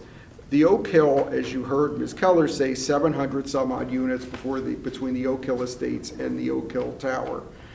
The Oak Hill is landlocked. It has no other public transportation. It is walkable around the Oak Hill to other places in the Oak Hill, but is basically not walkable to any markets, any grocery stores, or any amenities. Many of the residents at the Oak Hill are senior citizens and persons of moderate income who lack private cars at their disposal. I have heard, since SEPTA announced the cuts, I've received approximately 50 emails from residents of the Oak Hill in particular, and some from Gladwin also, about the discontinuance of the service and the impact on their lives that would have. And you've heard some of that also. Gladwin Village also benefits from public transportation. People have home health care aides. They have employees of the McCaffrey's Market. Other village businesses use public transportation to get to Gladwin Village. And some people, if the service was a little better, could use the bus to get to the McCaffrey's and the other stores in Gladwin Village also. I don't envision, and I don't think the thought is that any microtransit or shuttle would replace the SEPTA routes. They would be different. The thought was that they would connect Gladwin, Penn Valley with Ardmore and Bryn Mawr, where there are trains and buses and other forms of transportation, and also where there are shops and markets and other things that people who live in Gladwin and Penn Valley would like to get to for public transportation. Why do we need a study? Because two reasons. One is to demonstrate that there's a need for service, and two, to the extent that there are grants available, we need a study to tell us, to give to the possible potential grant providers to show that it's worth it. So before I conclude, let me just raise two questions that I've gotten. I try to help answer two questions I've gotten from other commissioners and others since it's come up. The first question is, why doesn't the Oak Hill privately do a shuttle service for their residents? I think partly that's a question for the Oak Hill, but to the extent I haven't answered that, and I'm going to try and be careful how I answer this, there tends to be a sense that certain parts of the township that everybody is rich and wealthy, and the Oak Hill, as I said earlier, has many residents. They may have many wealthy residents, but also has many residents of moderate income and who don't own cars. They have many senior citizens at the Oak Hill on fixed income, many of whom have communicated with me on this issue. So I do believe that if and when we do this study, that we will find that there is a need, and frankly, that's a reason for doing this study, that we can demonstrate why these neighborhoods need this. The next question is, why only do this for Penn Valley and Gladwin? When I first brought this idea up and discussed it with other commissioners, frankly, I thought about trying to see about microtransit for anywhere in the township that would need it. And in fact, Commissioner Rossman and I had a conversation about doing something for Bala Kinwood, and Chris Leswing and I had also had a conversation about, not to put you on the spot, Chris, but also had a similar conversation. In consultation with our township manager, and certainly, Ernie, if you want to comment on this when I'm done, you're welcome to if you feel it's necessary. It was recommended to me that we focus on these areas for this study.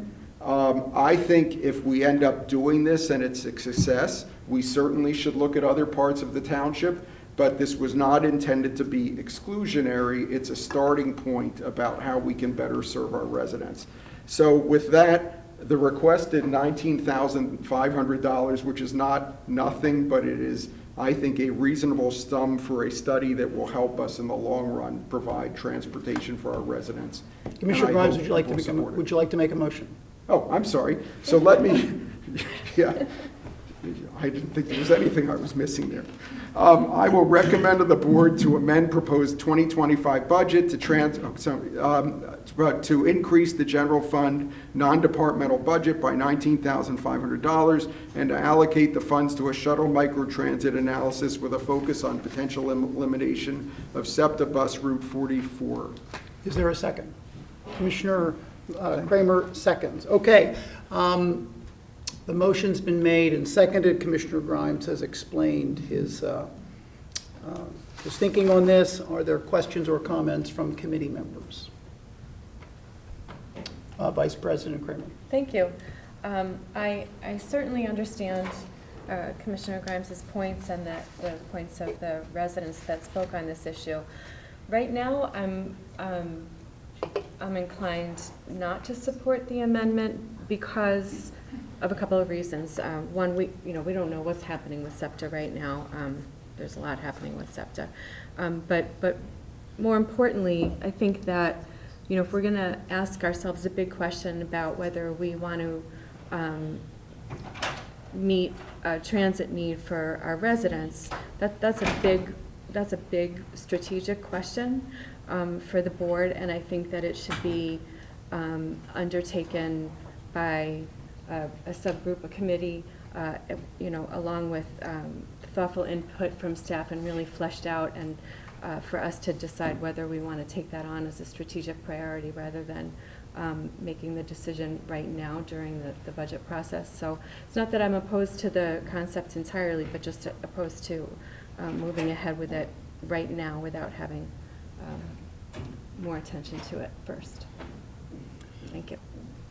Other committee members with questions or comments? Commissioner Gavrin. So a question I have, and Commissioner Grimes, I don't know if it's for you or Ernie, if it's for you. Okay. There was a lot of talk about Oak Hill, and then you had mentioned that this is broader than Oak Hill. So what is the scope of this study? Is it all of Gladwin and Penn Valley? Is it just primarily focused on the Oak Hill? What's the thought here?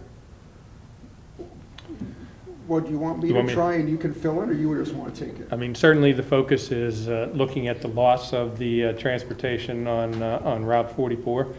but recognizing that any shuttle or microtransit to be successful needs to have ridership, but it also needs to be able to come around in a relative frequency. The problem with some shuttles, you try and serve too many areas and you simply lose ridership. Nobody wants to wait an hour and a half for the next ride, right? So that's why the focus is essentially getting those areas connected to where we already have considerable mass transit opportunities. So we had talked before about going from Oak Hill essentially into McCaffrey's and Gladwin Center, but there aren't mass transit opportunities in Gladwin, are there? Or No. are there? No, that's why we mentioned Ardmore and Bryn Mawr, so that the loop might be Gladwin, Ardmore, Bryn Mawr. Oh, is that what's being studied here, including? That's kind of the initial look at, to see if something like this could work in that sort of a geographical range. Okay, we're gonna. Well, I could, unless you got your answer. I mean, let me just say, right now, the 44 bus does go from, I mean, it runs down, I guess, Conshohocken State and makes a right turn on Haggiesford by Welsh Valley and goes and stops at Flat Rock. So stops by Welsh Valley and runs. So we're focusing on particular areas, but you could potentially take the bus from the Oak Hill to the McCaffreys now. I don't know how many people do it because of it doesn't run frequently, but you could theoretically do it. But Manager McNeely felt the most effective way, as he said, was not necessarily to just be wedded to SEPTA's routes, but since there's trains and buses on Lancaster Avenue, Ardmore, Bryn Mawr, maybe, give our township businesses an opportunity and route that way. Okay, and that makes more sense, because my concern, I've heard, and I don't know much about the 44 bus and the route, but hearing that it's not, very well used, it's not very well, replacing, why is it an issue to replace it if it's something that's not really used? So if it disappears, you're replacing something that's not very well used. We don't necessarily need to replace it because nobody's using it right now. If we are doing a broader study of looking at how do we connect transportation throughout, a number of our, main commercial hubs, that's an entirely different story. And one thing that's going to be a theme throughout these amendments is kind of supporting private business, using township money and tax dollars of residents to support private businesses. If this is something that is primarily used to support Oak Hill, regardless of whether high income, middle income, low income, Oak Hill's a private business. And if there is an issue with the residents of Oak Hill, high income or not being able to get anywhere, that's an issue that the Oak Hill should resolve for their residents. And if they don't, it's going to be a place that fewer and fewer residents go to because they can't get to grocery stores, wherever they, not gas station, that's a stupid idea, to the places they need to get to. So if we are, and I still don't know if I have that answer, is this a broader transportation study that connects commercial spaces, or is this something that really is helping this private institution get their residents to places? I'd like to ask our manager to respond on that. It is our belief for this to have any chance of being recognized as feasible, that it has to be broader.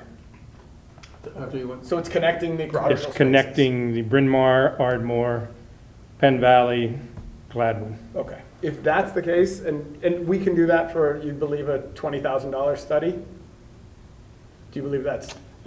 We actually have a solicited proposal from the Greater Valley Forge Transportation Management Association, the nonprofit that we are a member of. I also serve on the board of directors. But GVF actually runs shuttles. They run the new Conshohocken cab. They did the feasibility study for that. They run the Upper Marion Rambler. Upper Marion funds it, but GVF runs it.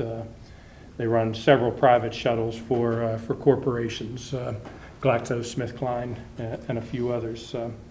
So they have a lot of expertise, and they would do the study on our behalf and come back and tell us how feasible this proposal might be.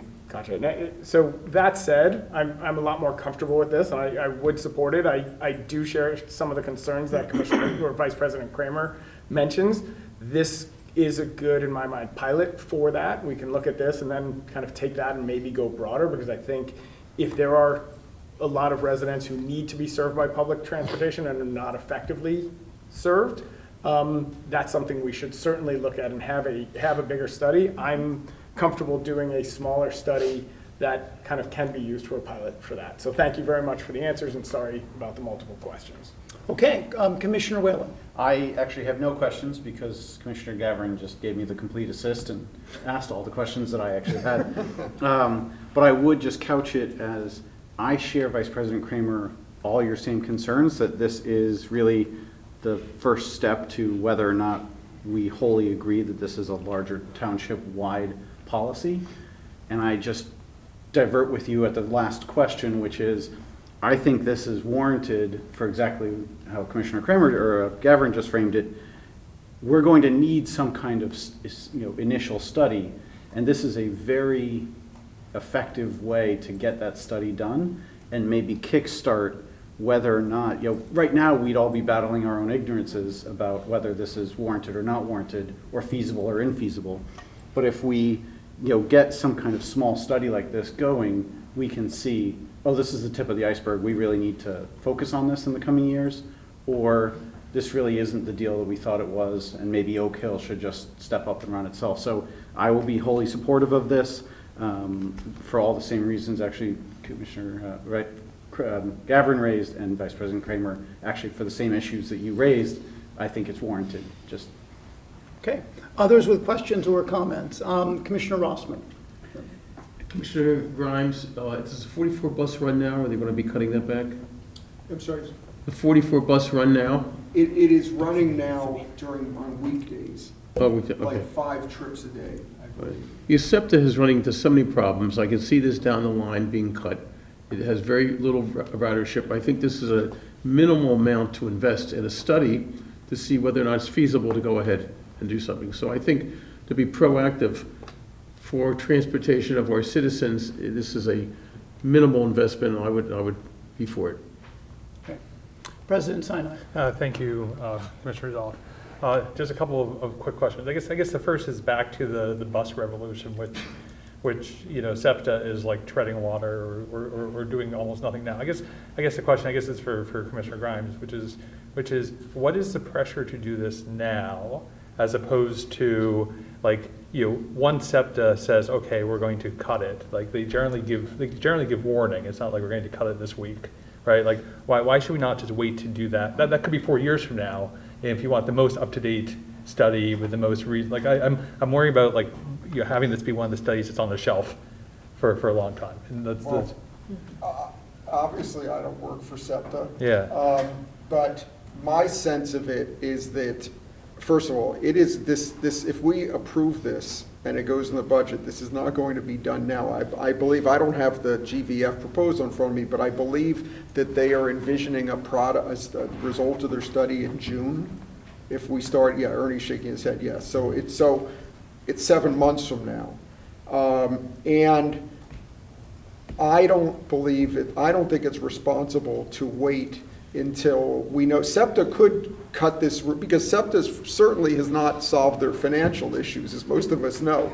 I believe they could go to what they see as low-hanging fruit and cut off 44 and 52 in a few weeks. I'm not saying I know that's going to happen, but I think it's a possibility because they've made it very clear these routes are going, and they've also made it clear that they don't believe that there's much ridership possibility on these routes. So I think I would prefer to spend the $19,500 and if, in the likely or unlikely event we miss by a few months, it's done, as opposed to reacting after they cancel, and then by the time we do a study, apply for grants, get things done, they finished the service a year ago. That's all. Okay, and I guess my next question is for the township manager. So I'm just working this forwards, and a successful study would presumably say, hey, there's an option to do microtransit, and here's what it would look like. So it sounds like there are other communities that have done this. Can you give me a sense of like, if you know, like how much that stage would cost? And the reason I ask is like, this is a $20,000 investment into, if it's successful, doing microtransit, but if we know now that's going to be $1 million a year, like I might not be willing to do $20,000 now, you know, but like, and that's the reason I'm asking. It sounds like, you know, is that a number we know? Well, it's not a number we know exactly. We know that Upper Merion spends considerable dollars, but they're running two shuttles on their Rambler program. Conshohocken has just started. Conshohocken Borough is subsidizing and paying for that. They've only got a year's experience under their belt, and they're only running basically one shuttle bus at this point. They've gone through some growing pains and have adjusted their routes, but of course, neither shuttle comes anywhere near paying for itself. You know, it's just not something that you're going to have 100% recovery or even a good percentage recovery. Yeah, I guess I'm particularly concerned because, you know, Penn Valley and Gladwin are some of the least dense parts of the township. They are some of the most expensive places to service in public transit. We know that SEPTA clearly loses money, provided like public transit is not a money-making or a break-even operation, right? You're always investing money in it, and you're investing money every year, and the question is how much. So and I will admit I'm colored by having grown up in a township that had a local, you know, microtransit when I was growing up that they subsequently cut because it just cost them too much money year after year after year. I'm happy to support this, but like, is there a way to find out kind of what those other two townships are spending between now and the 18th? Is that like a way that? Oh, yeah, sure. Okay. If I may, and I'm sorry I seem to be responding to everyone's comments.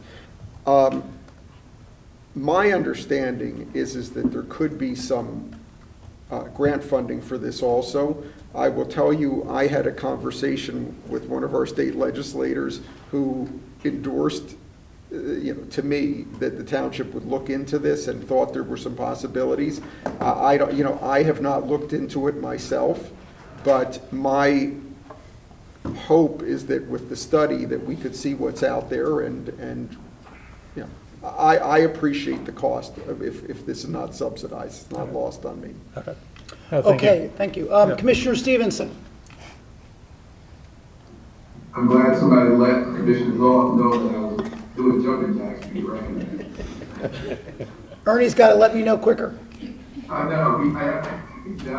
Anyway, thank you, Mr. Chairman. President Sinai answered most of my questions, but I'd just like to say that I will probably support this initial piece based on what comes up for the 18th.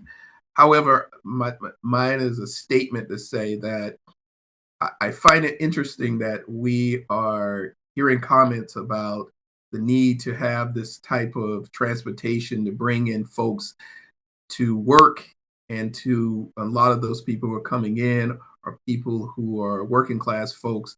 I would hope that those same folks who are interested in making sure that we have proper transportation for those workers who come to work in their complexes and their businesses would also have equal support of affordable housing, because if we had affordable housing and change our zoning to allow some of those folks to live in our community, we wouldn't have to have such a deep conversation about transportation. Thank you, Mr. Chairman. Commissioner Gilda Kramer.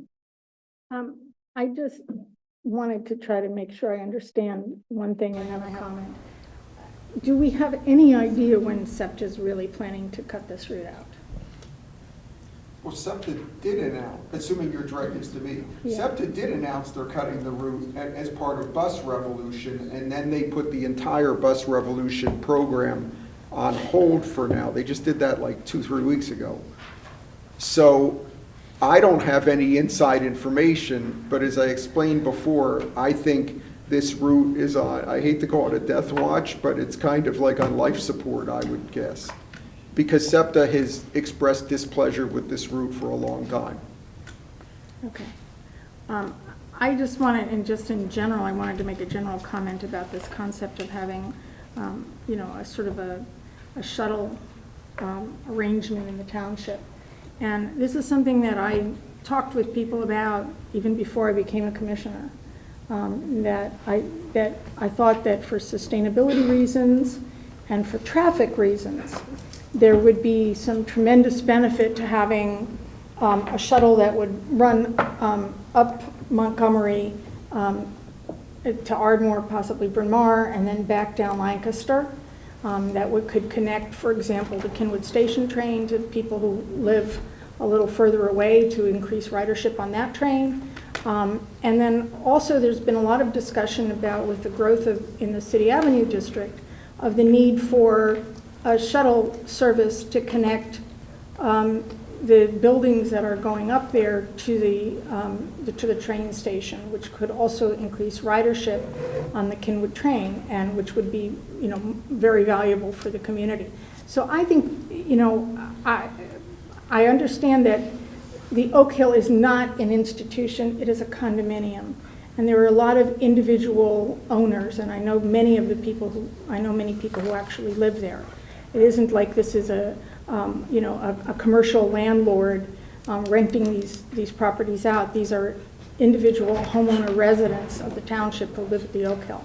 So I would support doing this, if for no other reason, then it will give us an idea of what might be involved in expanding this to some of the other areas of the township where I think it's really important for sustainability and traffic reasons. Okay.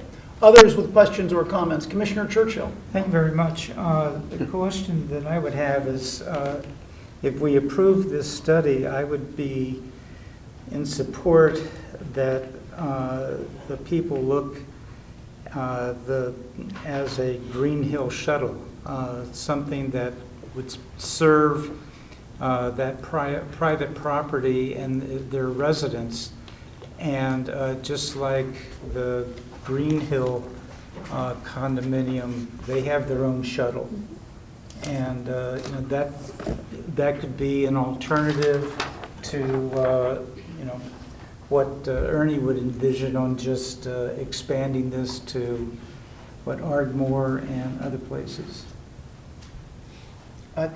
Yeah. Any comments on that? Okay. All right. Others with questions or comments? Commissioner Bernheim. Thank you. And I'll be brief because I shot an email to everybody uncertain whether I'd even be able to participate by Zoom this evening. And indicated there that when the bus revolution, as I said, can you think of a worse name, was promoted, initially former Commissioner Bruce Reed, myself, and Representative Mary Jo Daley met with representatives of SEPTA. And Commissioner Grimes has described it very accurately. This is clearly on the chopping block. And of the statistics they had about the ridership was showing it was decreasing, one of the aspects of it was that you were cutting back the frequency of trips. So it was becoming a self-fulfilling prophecy. The less the bus is going to run, the more inconvenient and unreliable it's going to be for people who want to get from point A and point B, and they're going to start, you know, seeking for alternatives. The concept similar to this, but I believe that which is outlined by Manager McNeely is far better than what we had kicked around, was at that meeting well received. Thereafter, nothing happened, notwithstanding several follow-up meetings I had with several other people there, in that it seemed that this route was just going to, the plug was going to be pulled. And one of the points when raised, Oak Hill was not the key aspect, as it appears to be tonight, as to one of the problems. It was far wider than that, of the number of riders that utilize it that then had no public transportation whatsoever. And for some of the reasons that Commissioner Gilda Kramer just raised, this becomes an excellent idea.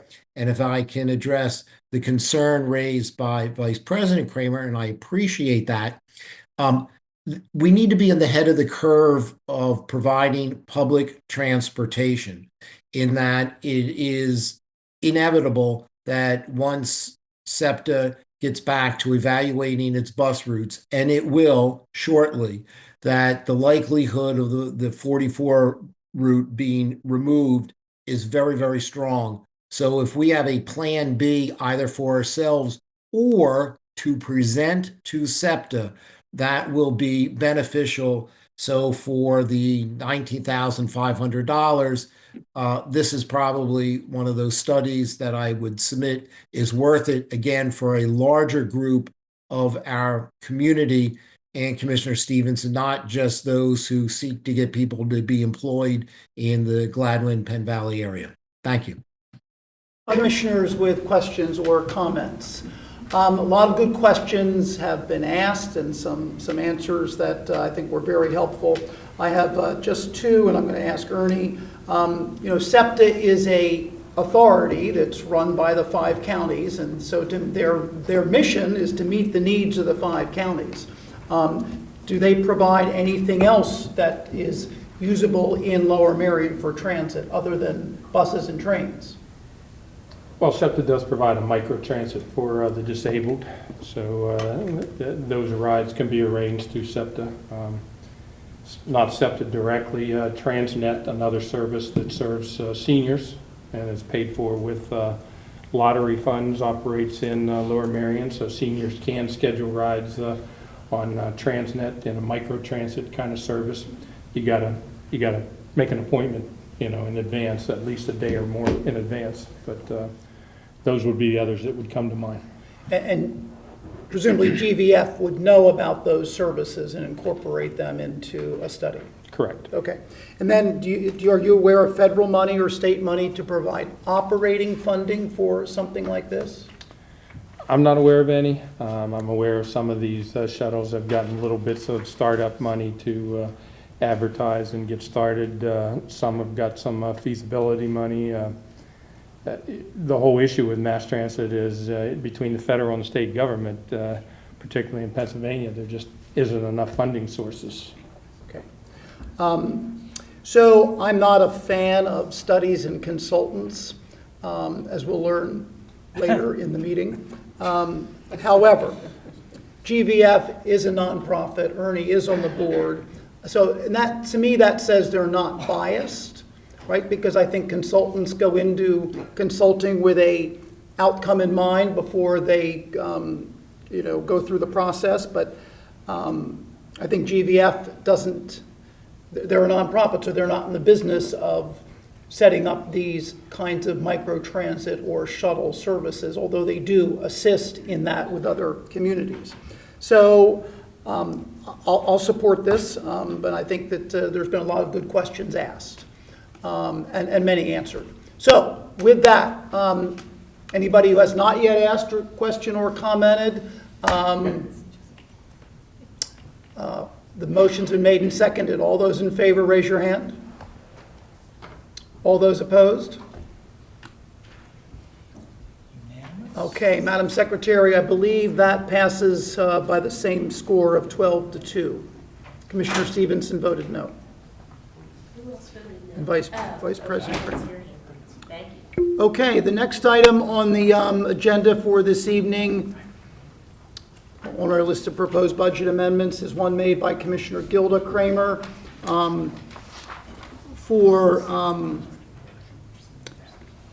funding for a parcel that adjoins Riverbend, and it's in here as affecting the general fund. So, Commissioner Kramer.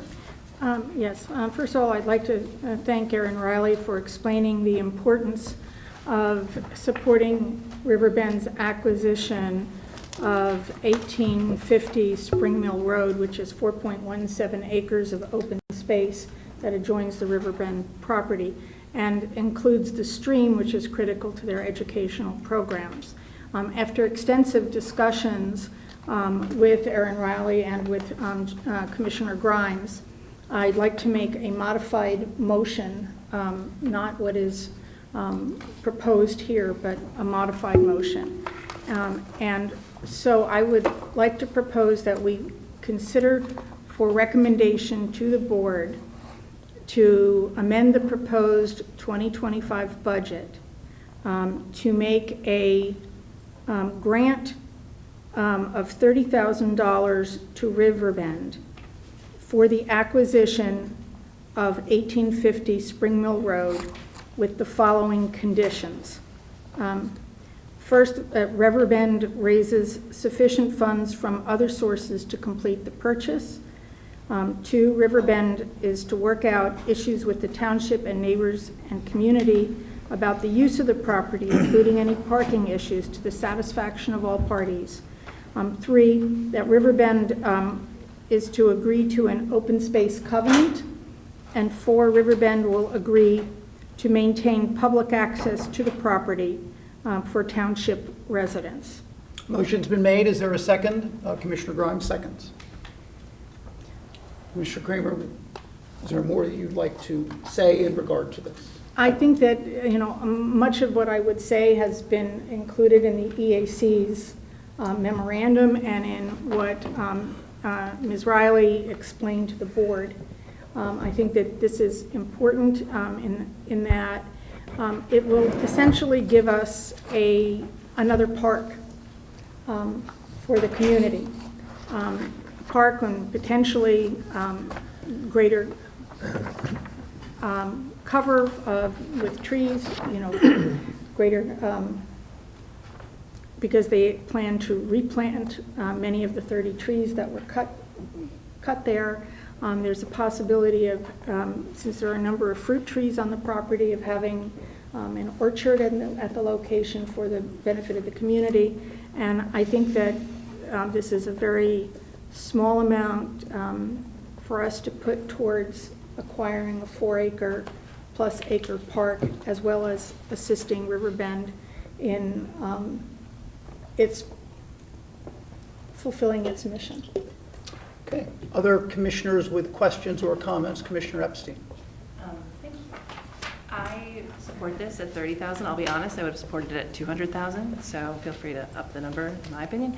On one point, I think we all know Riverbend does amazing things. The programming is incredible. The open space would be a huge benefit to the township. One point, something my family benefited from was affordable summer camp. It's affordable. So I think that's something to keep in mind, that it's not just for that area of the township, but for the township at large. And for the kids there, it's great programming that parents can afford. Yeah, that's it. Okay. Other commissioners with questions or comments? Commissioner Gordon. Thank you, Commissioner Zoff. I just want to concur on what's already been said about what a great resource Riverbend is to this community in terms of the environmental education, but also just the access provided to the public and to any group who wants to go and explore during the open hours of Riverbend, and expanding that property for additional public access and additional conservation is of great benefit to the entire township. And this is a small price to help that along. Vice President Kramer. Thank you. I certainly appreciate the reason for this proposal. I have a concern just about the late, kind of a little bit of ad hoc nature of how this came together. I understand these things, kind of have a life of their own. If this passes, I would just ask that that staff would work, that we would loop in staff and with Riverbend to get more kind of concrete information about what it is that we would really need to allocate. If it's a matter of showing that we have skin in the game, what does that really mean? I know we had some conversations, but I'd like something maybe in writing that explains this. And I'd also just, without knowing any of the details of it, just hope that Riverbend is soliciting from private donors toward this project as well. Thank you. Commissioner Grimes. Yeah, thank you, Chairman Zoloff. So this is a great opportunity for Riverbend, which, as others have said, and it's all true, is really a unique and valuable asset for the township. And their use of the creek is critical. Aside from that, I also want to thank Aaron Riley, who's here, has been very flexible in working with us, particularly over the last 24 hours, although this has been going on for a while. I think it's fair to say that Riverbend would have preferred to have some more money from the township, but when it got down to it, was willing to accept what Commissioner Kramer is offering as one tool to enable them to get other money to enable them to complete this purchase, and is a part of Commissioner Kramer's resolution. If they can't get the other funding, then this money will not get spent. That being said, let me say I originally was very hesitant, as much as I personally value Riverbend, to agree to this because I thought the original request for $200,000 was not reasonable in a year that we're probably raising taxes. And also, this is a unique donation to a nonprofit that we have not, as Vice President Kramer said, we haven't done before, to my knowledge. However, I believe that the unique opportunity for Riverbend to acquire the creek portion and the other parts of this, it's probably a once-in-a-long-time opportunity, and for $30,000, it's a bargain for the township, considering that we will get use of the property for the public as a public park or whatever is chosen.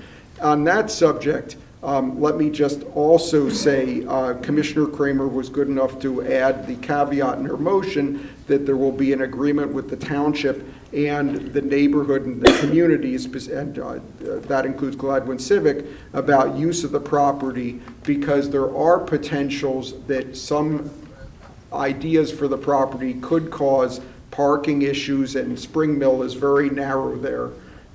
So it could create parking issues, and there could be issues if equipment's brought on. So I appreciate Riverbend's willingness to put it an agreement that they will work with the Civic and with the community to resolve any of those issues as part of getting this together. So with all of that, I am pleased to endorse the motion and thank Commissioner Kramer for making it. Commissioner Everett. Thank you. I hate to be the bad guy with a very, very worthy and wonderful organization. My kids went to camp there years ago. I have been on the property many times. I love Riverbend. It's an incredible property. I am concerned with what we're doing here, regardless of the amount of money. It's not a lot of money. I'm not concerned that, I was concerned at $200,000, especially as Commissioner Grimes pointed out. It's not a money issue, it's how we're going about doing our business. We have in our packet a chart of 2025 Township General Fund contributions to not-for-profit organizations. We have a ton of wonderful not-for-profit organizations with our township, and we fund them. And on there, Riverbend is one of those that's receiving $5,000. It's not as much money, but they are receiving a grant from the township, like all of these other organizations. It is a unique opportunity, as Commissioner Grimes said, it's a unique opportunity for Riverbend. It is something that's essential to Riverbend's summer camp, which is a wonderful summer camp.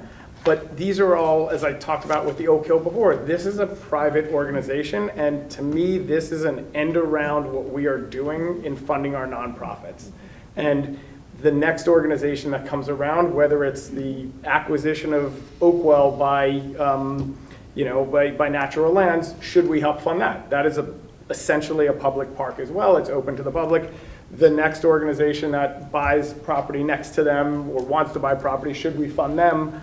All of a sudden, we're getting into a place where it is not, in my mind, the role of this body to spend taxpayer money to support private organizations, as wonderful as they are and as nonprofit as they are, beyond what we're already doing and doing these one-off grants to organizations like this. So while I hope Riverbend's able to purchase this, I hope they are able to get the grants from the county, from the state. I've never seen us before have to put in seed money for a private organization to be able to get a grant from the county or the state. I believe we've done resolutions and we've talked about support for them, but I've never seen us put in money so that other organizations will, say, other government organizations will say, we will fund that as well. If I'm wrong, please correct me. But I as much as I love Riverbend, I can't support this. I don't think this is the right way for us to do our business. Thank you. Okay, thank you, Commissioner Gravin. Commissioner Zoloff had to step out and asked me to take over the virtual gavel for him for a second, so I'm going to take advantage of it and call it myself. You know, like I know I have a pretty strong view on this. I think this township should be buying open space whenever we have an opportunity. I don't think we regret any open space that we have. I think these are all the trophy amenities in this township are things like Rolling Hill Park, they're Stoneleigh, they're Marion Botanical Park. Like that's what people look towards. No one's making any more open space. Once it's no longer open, it's gone forever. And we've spent a lot of money on less space. I think of Linwood Park in Ardmore, which I remember when the board before me considered that, and it was expensive. It was expensive for a small parking lot, and it is now a great park. And no one remembers that money that we had to spend to get it. Everyone appreciates the park we have now. So I think these are very, very valuable things, and I would have supported this, just like others here at 200,000. I certainly supported at 30,000.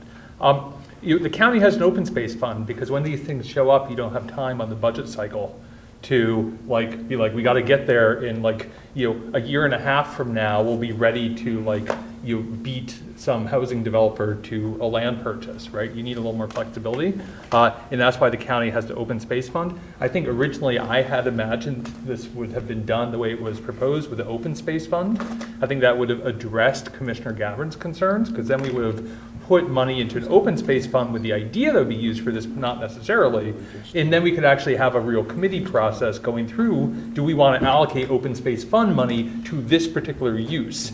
And it would go through the set of evaluation that I think is important, because I share Commissioner Gavin's concern. I think not everyone was comfortable with having a open space fund created. For me, it's just an accounting move.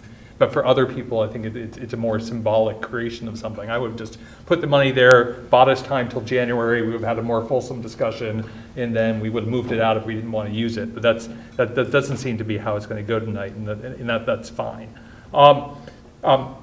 But it's $30,000. There was $200,000. We have earlier said, look, we're spending $130,000 on a patio in a library. I mean, these are this is a lot of bang for the buck here, and I don't see it as buying property for a private entity, because it comes along with the open space covenant and the requirement for public access, which are the two elements, to me, put it squarely in the public interest. If it was simply, we're just going to give money to an entity as a grant to use for whatever they want, I agree.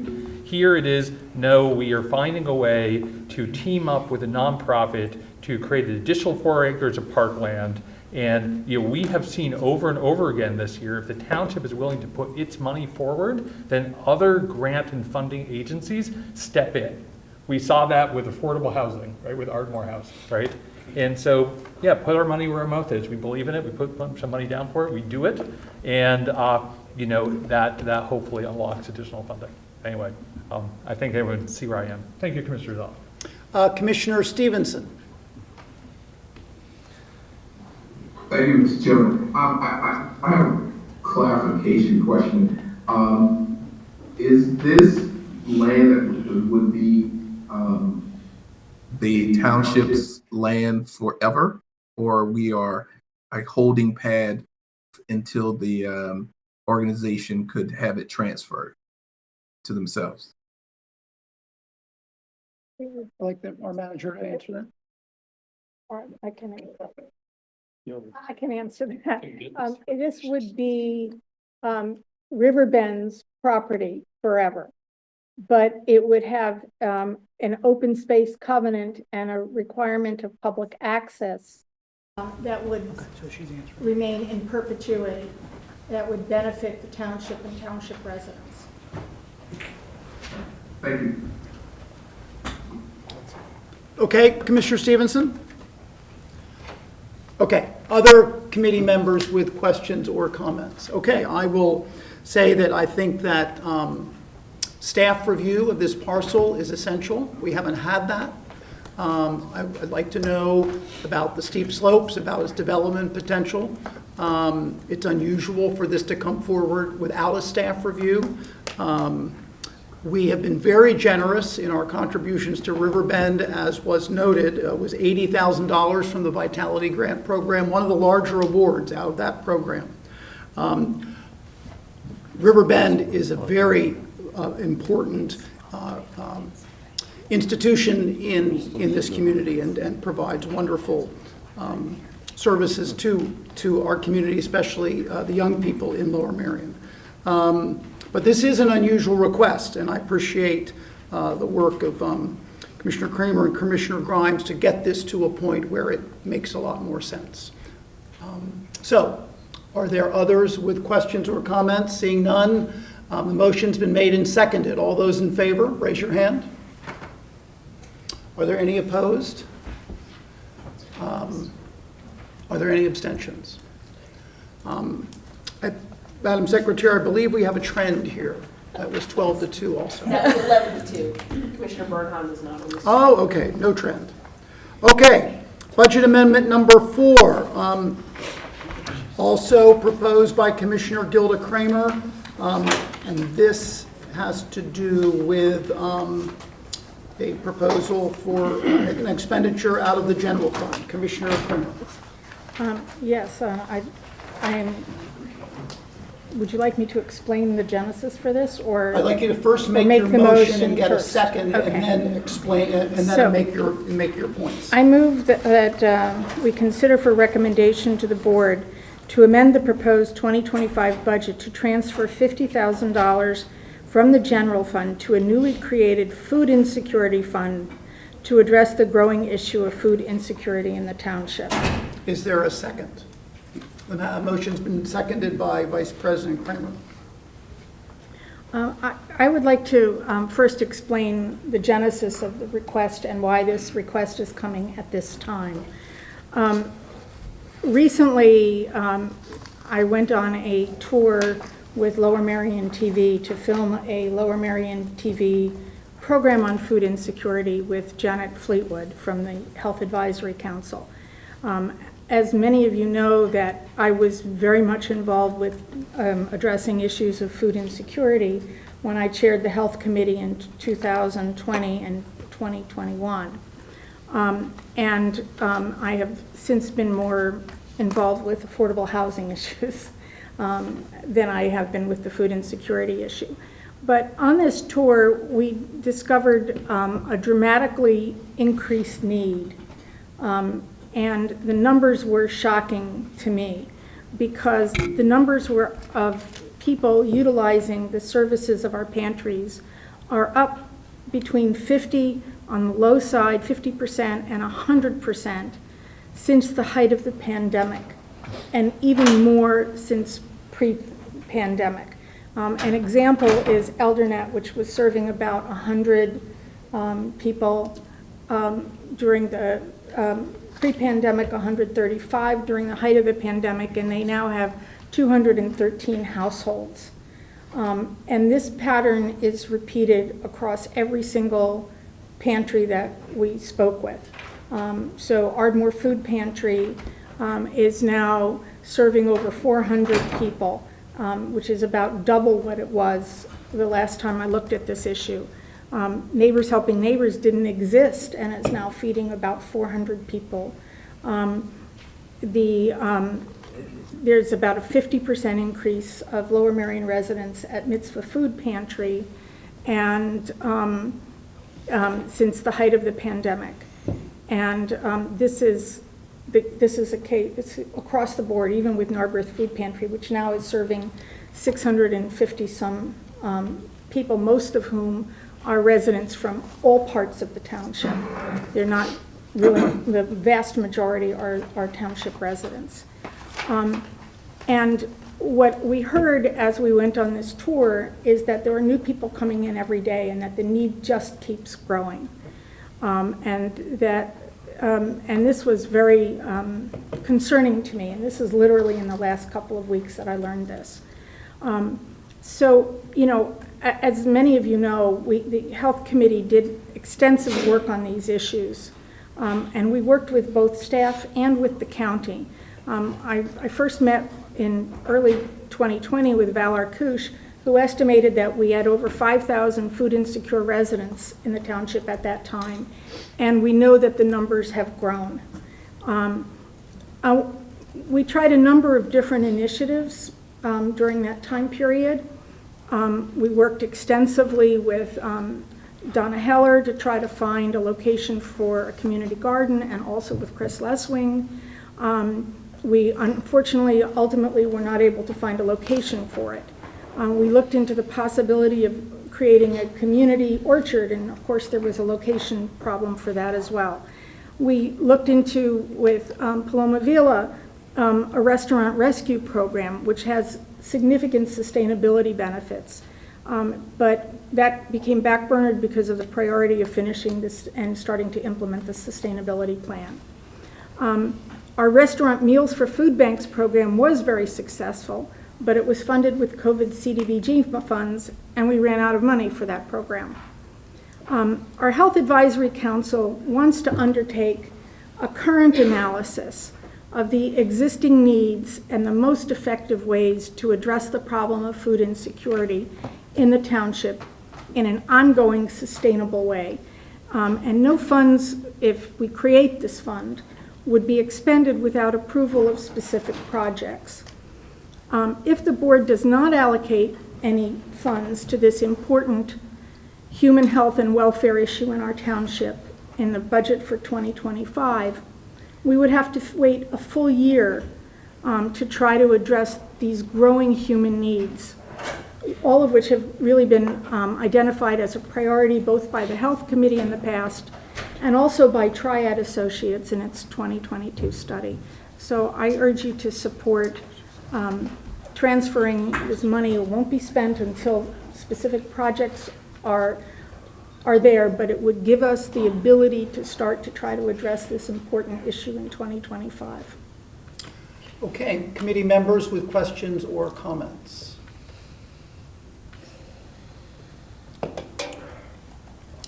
Vice President Kramer. Thank you. Well, I first want to thank Commissioner Kramer for your consistent attention to this issue. It's a significant issue across the country, right? As food becomes more expensive and budgets are tighter for many families. And I think it's important to continue to underline that it's an issue even in Lower Merion, right? Because it's an issue everywhere. So I'm struggling with the proposal. I of course agree with the concept of supporting food security in the township. I'm struggling with the concept of how this works, and I'm struggling with how the proposal came about, only because this didn't come through. I understand that, you know, the sequence of events that brought the proposal up, but I would like to see the Health Committee take this on in earnest, if this and put it forth as a priority, and put forth and work with staff on, you know, how the Health Committee would want to address food security. To undertake this issue in this way, I'm confused, and I'm not sure that it sounds still pretty nebulous, and so I'm a little I'm just not getting it yet. I don't know what else to say about it, except that I'd like to see something more fleshed out. Others with questions or comments on this item? Commissioner Gamper. I agree with Vice President Kramer, and I would love to see the HAC take this on and come up with recommendations. It is a very important issue. We just talked about an open space fund, and President Sinai was talking about the need for an open space fund so that if a property comes up from sale, you can act quickly. I don't agree with having an open space fund, but I get that concept, and it seems like that's something that could appeal to the board. This is a very different issue. This isn't an issue where, you know, a property is going to come up and we need to act quickly. If there's a proposal that we need to act on, we can get a proposal and act on it and fund it where it's appropriate. I don't like having buckets of funds all over the place I don't think that's, again, the right way to tackle this. I think the right way to tackle it is we come up with a proposal, and then if it makes sense, we fund it. And, you know, that's how I'd think that this should be handled. Thank you. Commissioner Woodring.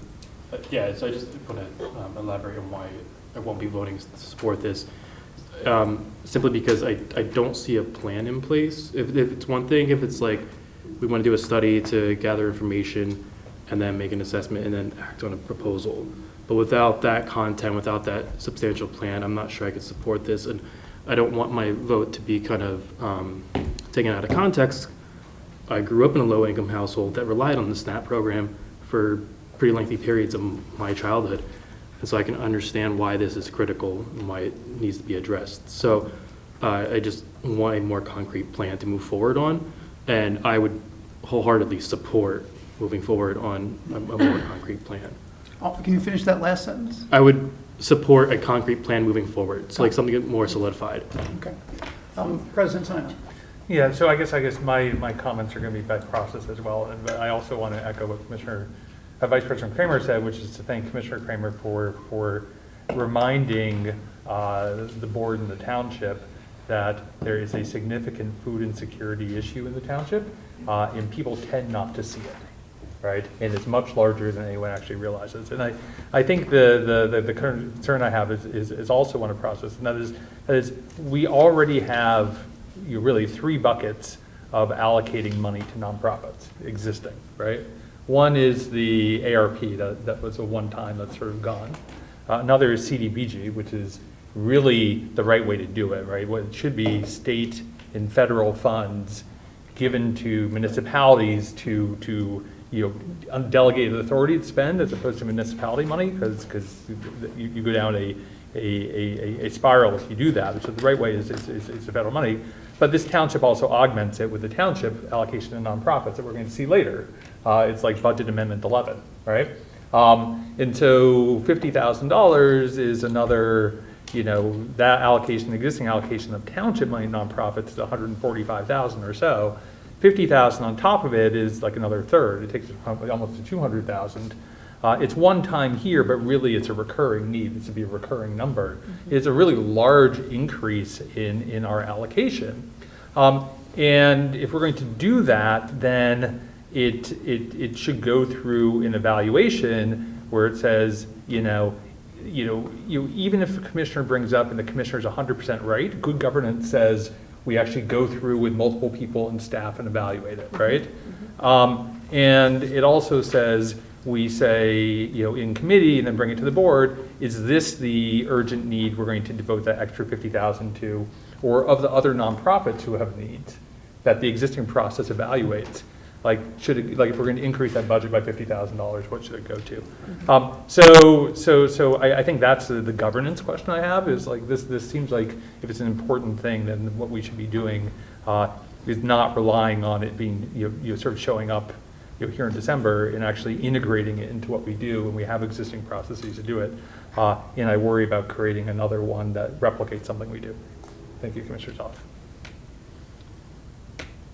Any other commissioners with questions or comments on this item? Commissioner Bernheim.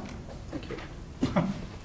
Thank you, Commissioner Zoff. And Commissioner Kramer, since your first day on the board, food insecurity has been something that has been near and dear to you to try to see what you can do about it. And I certainly applaud that, as I think anybody else would.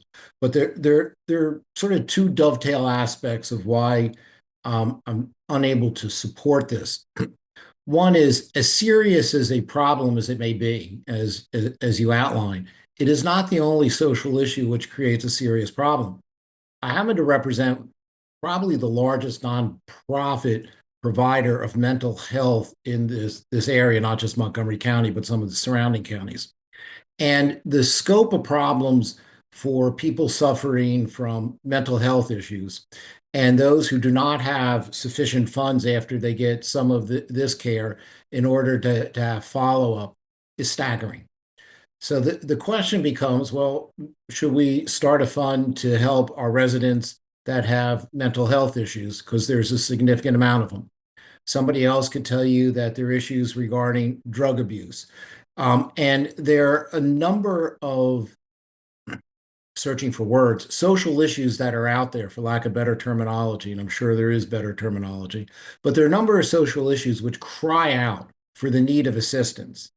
And I don't know that we can here, as we're taking a look at our budget for the next year, just pick one of them, which happens to be a good and worthy cause of one particular commissioner. Because I suspect that each of us may have something else that is no less significant and important. Where that dovetails in is the role of the municipality.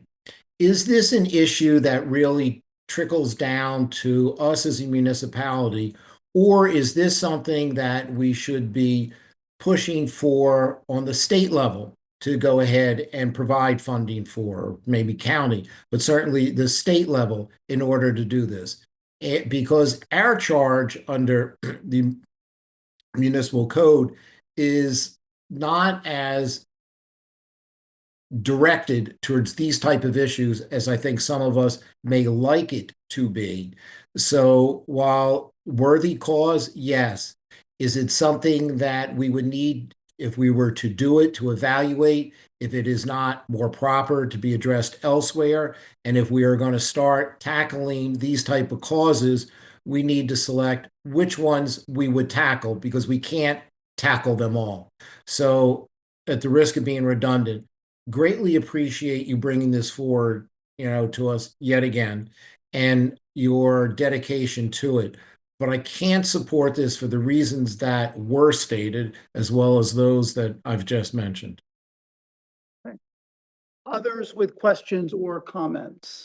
So my comments are, I want to say that I heard a lot of concerns expressed that I share.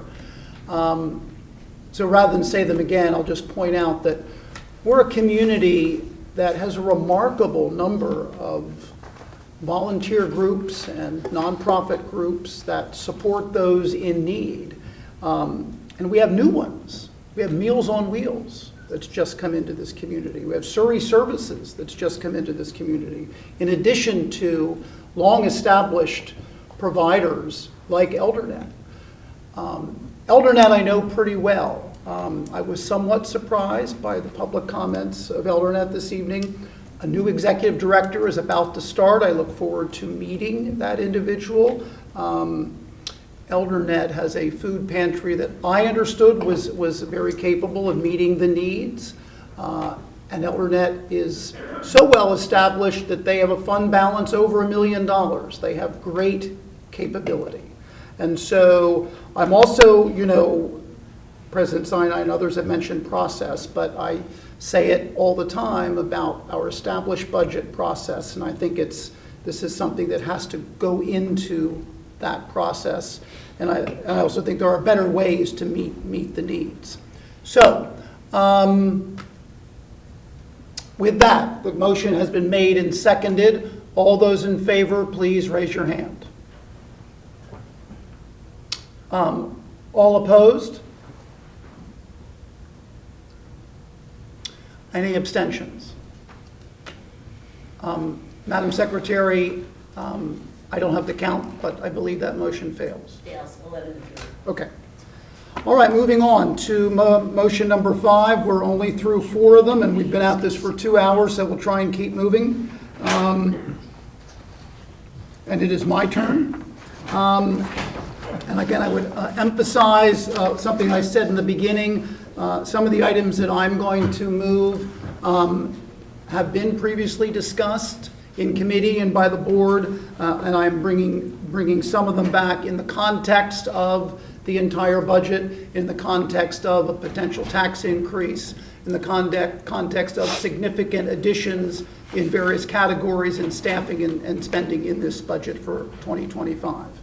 That is not meant to rehash all the details that we have discussed previously, but inevitably some of that will occur.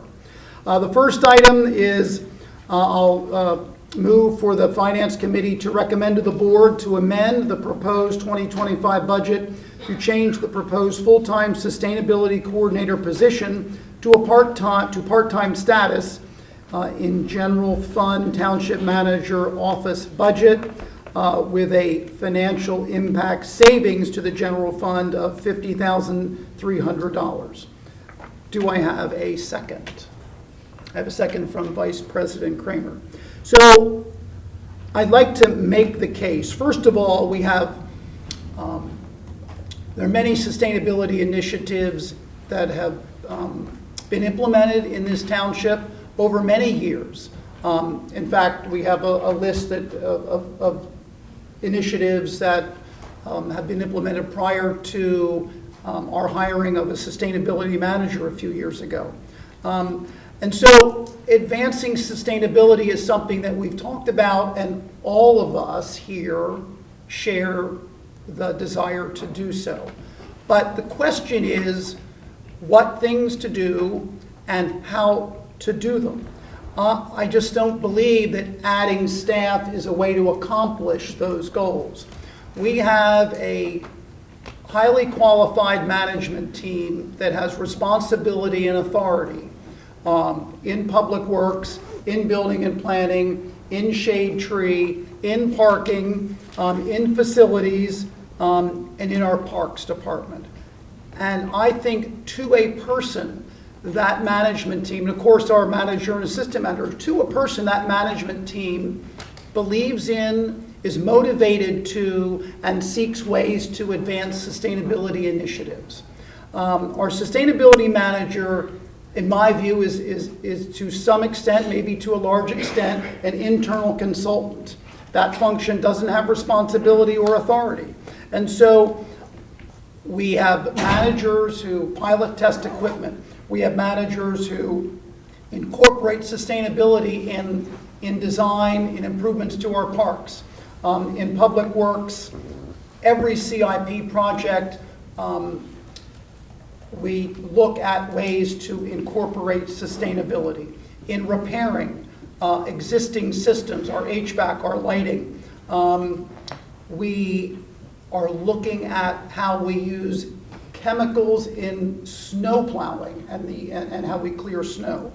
I don't think that creating a silo of more staff in sustainability is the way to do it. I think the way to do it is to continue to work with our management team to advance sustainability. And my belief is we do it better than just about any other local government in this region.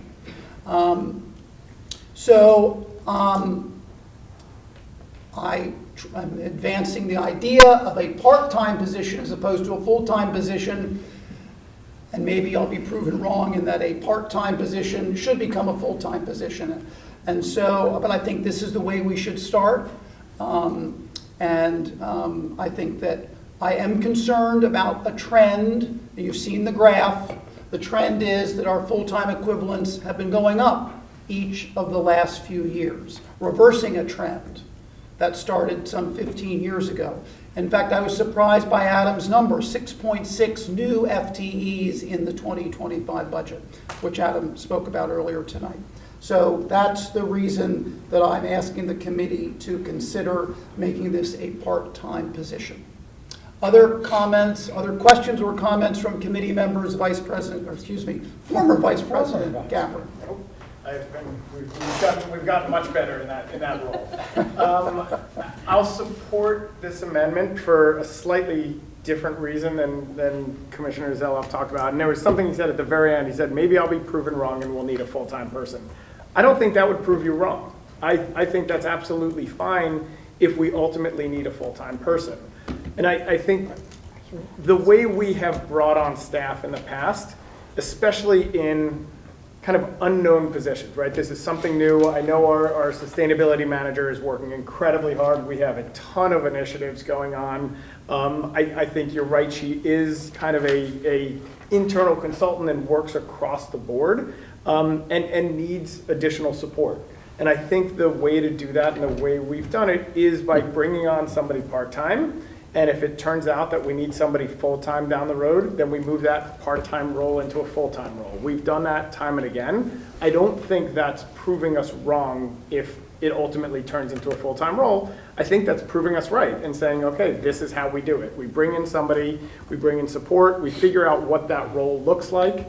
If that can be done on a part-time basis, wonderful. And if not, then we step it up to a full-time basis. So I think, again, going back to the process argument, that's the way we should be bringing on staff.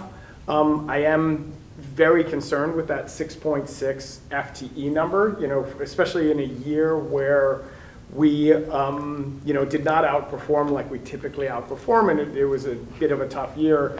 To bring on, almost 7 FTEs is something that's been unheard of, I think, in my time on this board. And, I think hard decisions have to be made. And I think this is one where, while sustainability is incredibly important to everyone on this board, I think this is the right way to do it, is to do it on a part-time basis, and hopefully down the road we find a need and make it a full-time down the road. Thank you. Commissioner Courtney. Thank you, Commissioner Zella. I agree with you in your statement that we have done a lot for sustainability, even before the addition of our sustainability manager. But that doesn't mean that we can't increase the rate, and that we shouldn't increase the rate at which we tackle the challenges of climate change and the challenges of sustainability within our township. The what to do is somewhat known thanks to the sustainability report that was produced by our sustainability manager that would not exist in absence of her efforts. The how to do is often increasing resources towards projects that we need. And this is something that this position, particularly in a full-time capacity, will allow that resource increase. You talk about our sustainability manager, Paloma, as an internal consultant. That is certainly one way to look at her. And it is why she is stretched so thin on a regular basis. She is serving every department in this township to try to improve upon our sustainability efforts and on our goals of becoming carbon neutral. Do we need an FTE for this role? I understand this. I can see why you might want to start slow and increase, but the fact of the matter is we have already started slow. There has been an intern working for Paloma for the past year in performing some of the duties of that a sustainability coordinator would perform. That intern was effectively working in a full-time capacity. In fact, that intern worked so many hours that we had to force that intern to stop working because we hit the limit of what is allowed for a part-time employee. This past year, we had a part-time employee, and we had more work than that employee could accomplish. I understand also this concern about the growth of FTEs. I don't share it, and I have a different take on what you said, Commissioner Gavin, that this level of growth is unheard of in your time on the board. I don't think we have expanded our resources in this township fast enough, given the service level demand, given the ambitious level of project that we want to tackle for our residents, particularly in the area of sustainability. But even if you are still concerned about the number of FTEs we are adding, this is an FTE that more than pays for itself. In the past year, our intern applied for grants that more than covered her own salary, more than covered what this full-time position's salary is proposed to be. And in that intern's absence, in the absence of the sustainability coordinator, I got the chance to talk to Paloma this morning and ask her this question. We can't apply for as many grants. We won't be able to secure the large amount of funds that is out there and available to us for projects like installing solar panels, for stormwater management projects, for electric vehicles, for a compost pilot. These are all efforts that could easily be warranted, could easily warrant the addition of a full-time employee, and will come at no cost to us, if you count the grants, could in fact come as a benefit to us. Once those solar panels are installed, we're going to stop paying for energy at the various libraries. We might even produce more energy than we actually use. So I understand the concerns raised, but I don't think that they are founded in the reality of what we have seen over the past year.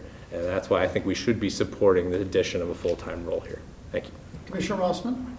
Thank you, Commissioner Zoloff. I compliment you as Director of Finance involved in this. You're looking at ways to try to balance our budget. So it may not be easy to present these proposals, but didn't we visit this proposal before we voted for a full-time person? And now we're going back and looking at it again and repeating work that we've done already and decisions that we made. I agree with Commissioner Courtney that Paloma had a part-time person who wrote grants for her. I don't know how she's doing on her own right now, but she needs a full-time person. Before I became a member of this board, there were a lot of layoffs, and we're now back to running a good, solid township, and there are people that are needed to give the services that our citizens require. And I think this is one area that requires a full-time position. Thank you. And I don't want to, I've already spoken, but the township has never had layoffs. There was a reduction in force through attrition, but never layoffs. Okay. Okay. Thank you. I think next is President Sinai. Commissioner Gilda Kramer. I echo everything that Commissioner Courtney had to say about this issue. Paloma works extraordinarily hard. What I have to say. And what you said too, I agree with you, absolutely. Okay. Paloma works incredibly hard, nights and weekends, all the time. And she had a full-time intern who got us a $250,000 grant, more than not only her own $15 an hour that she was receiving, but also enough to cover all of Paloma's costs and some extra.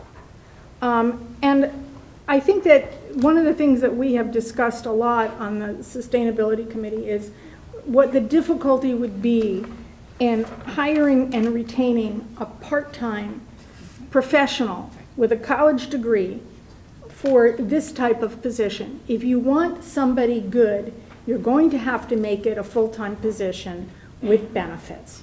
And I also echo what Commissioner Rossman said, which is that many of these amendments that have been proposed by Commissioner Zelov are essentially trying to relitigate things that we already decided. So I really hope that this amendment will be rejected. Others? Commissioner Whalen? Thank you, Commissioner Zoloff. So I wholly agree with the substantive arguments that Commissioner Courtney made and won't repeat them, but I applaud them. I also wholly support and follow in what the procedural comments that Commissioner Rossman made.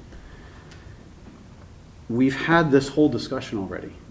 I mean, many of the issues we're going to talk about in a minute, we've talked so much about process tonight, and we are just throwing out that process to readdress issues that, you know, we've already had the conversation on. We've already voted on as a body. I didn't agree with everything that we've done as a body, but that's why we have votes of the whole.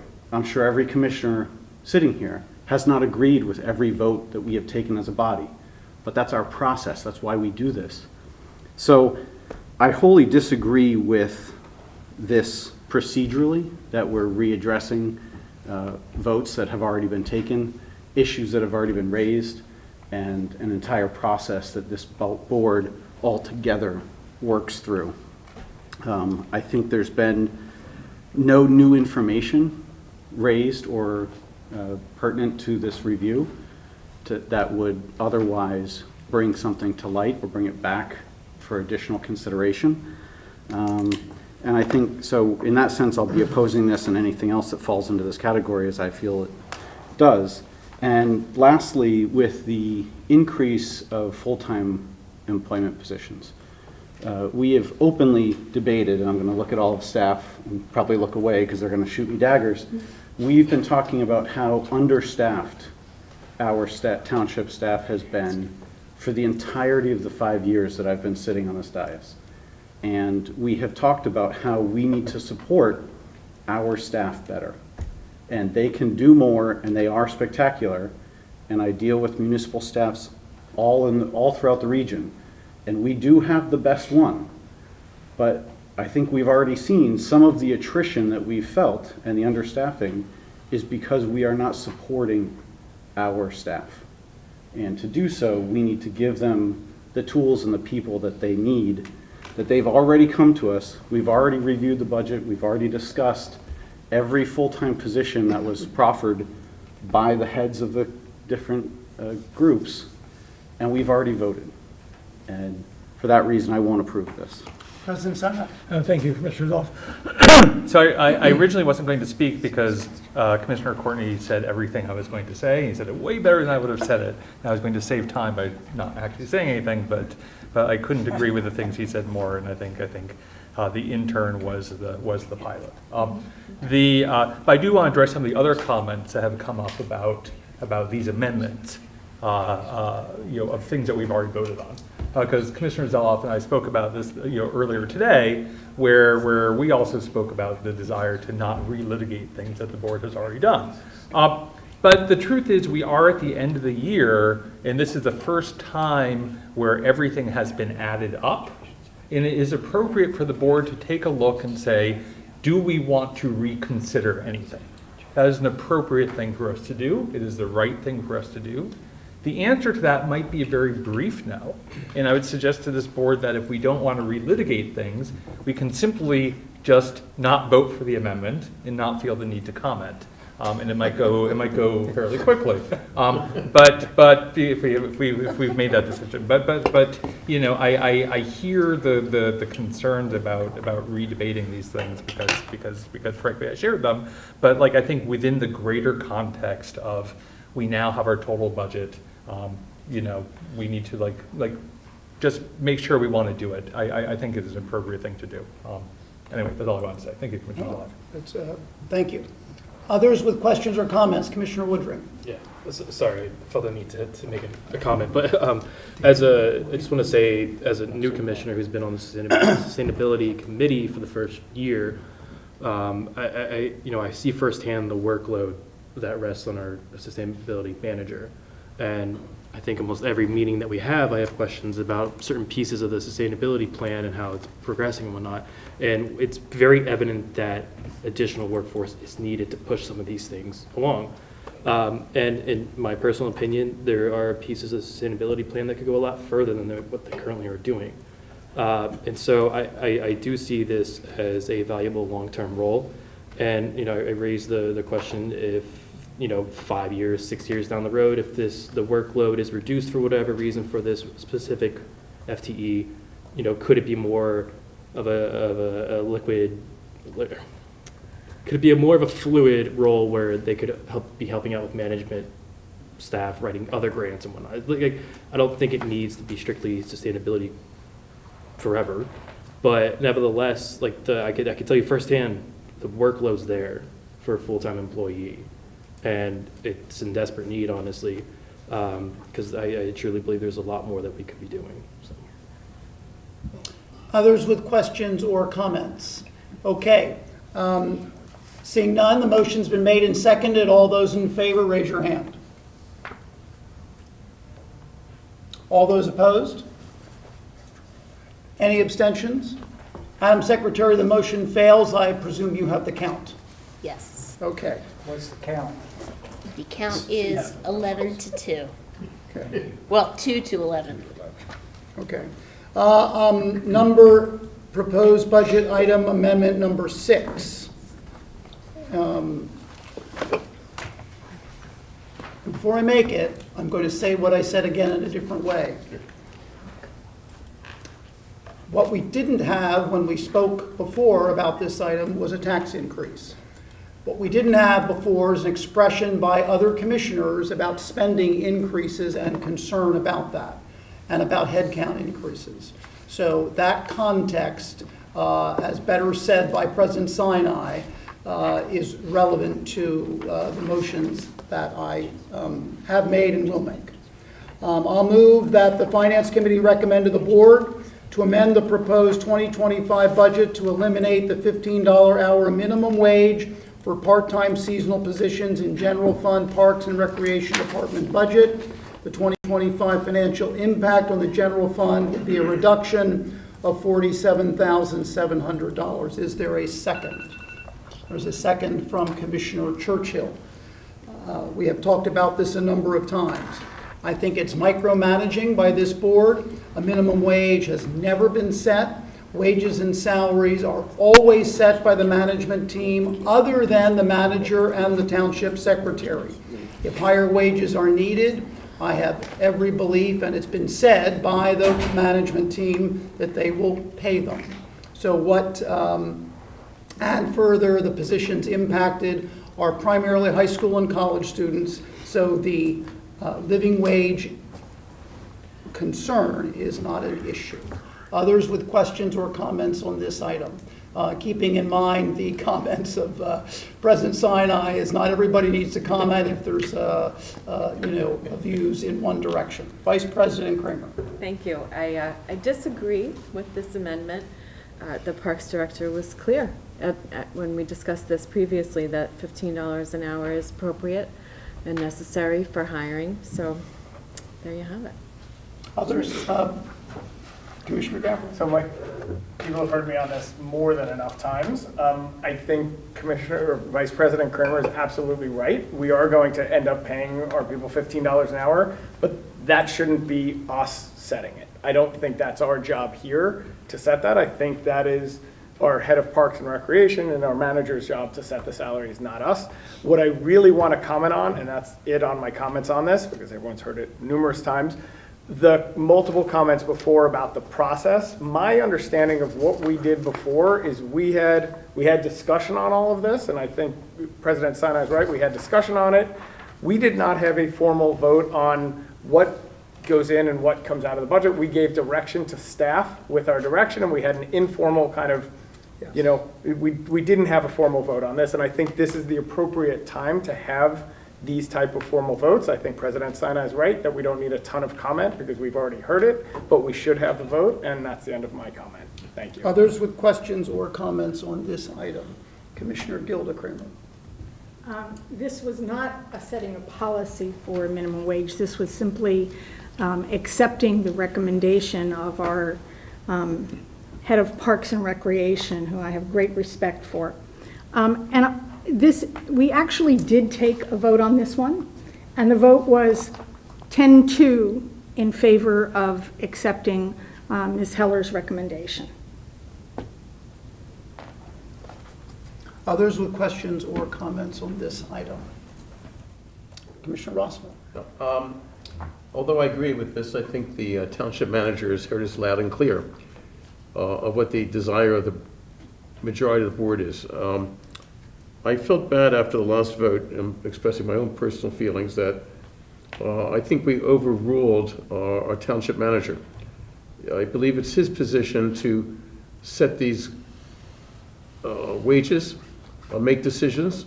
We look at the funds, and he has to answer to us, but I think it's part of what he does, part of being the CEO of this township.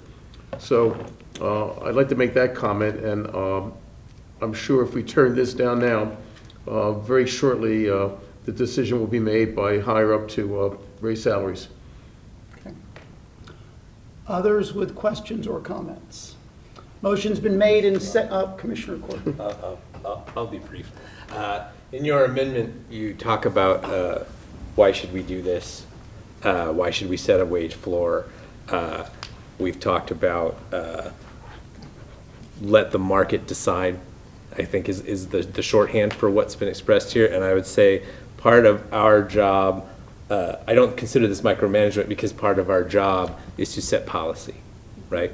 And it is the policy of Lower Merion Township that every employee should earn a living wage, which is something that we can and I believe should say, then it should be at least $15. If you look at what a living wage calculator that I have up in front of me says for an adult with 0 children in Montgomery County, the living wage is $25.46. Now, these are part-time employees. Some of these employees are kids, so we'll give some wiggle room there. But even at $15, like, we're not quite hitting it, right?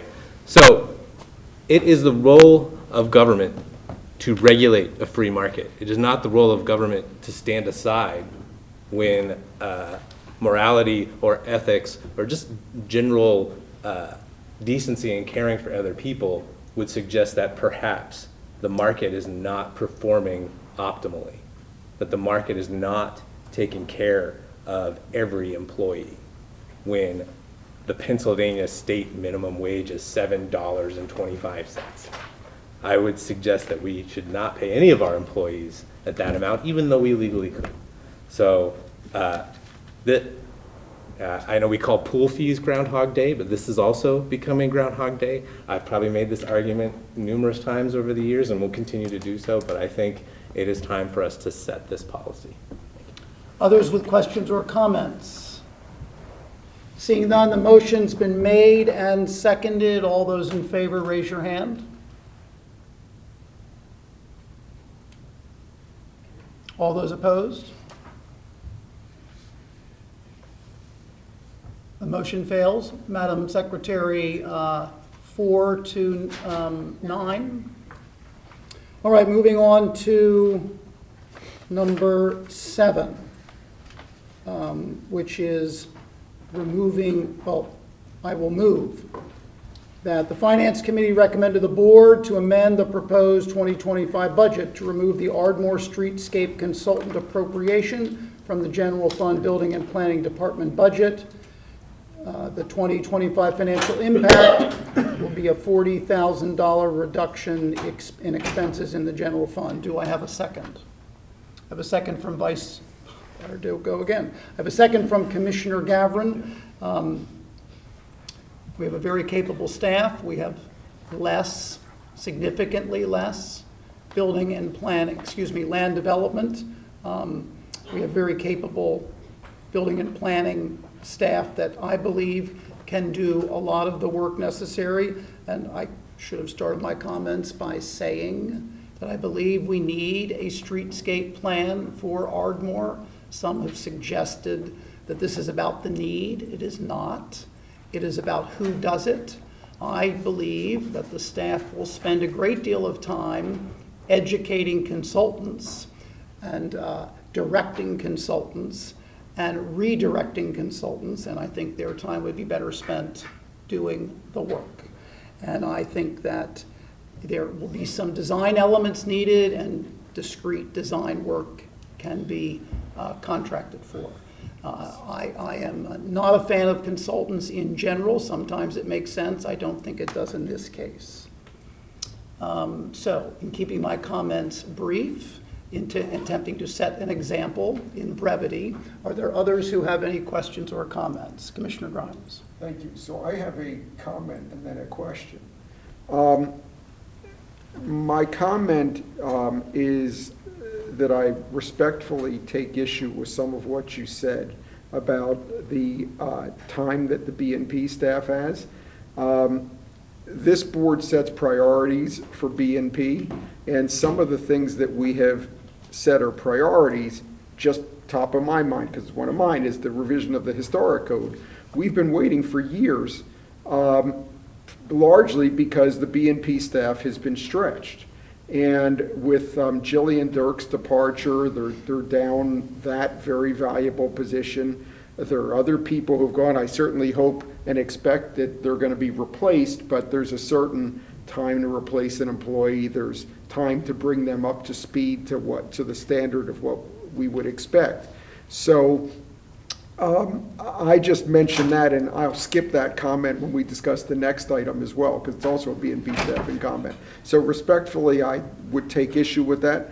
My question is, and maybe Manager McNeely can answer this, or if Chris does, if we pass this amendment and don't have the streetscape consultant, what is the real impact of that in terms of what we're doing in Ardmore? If you don't mind that question.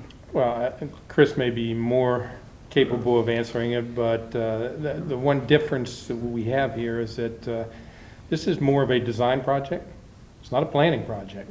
I mean, we already sort of have a plan of what Ardmore looks like in terms of a streetscape. What we need is a design as to what needs to be replaced, fixed, changed. And design is not what B&P does, unless Chris says, has developed some new capabilities there. But go ahead, Chris.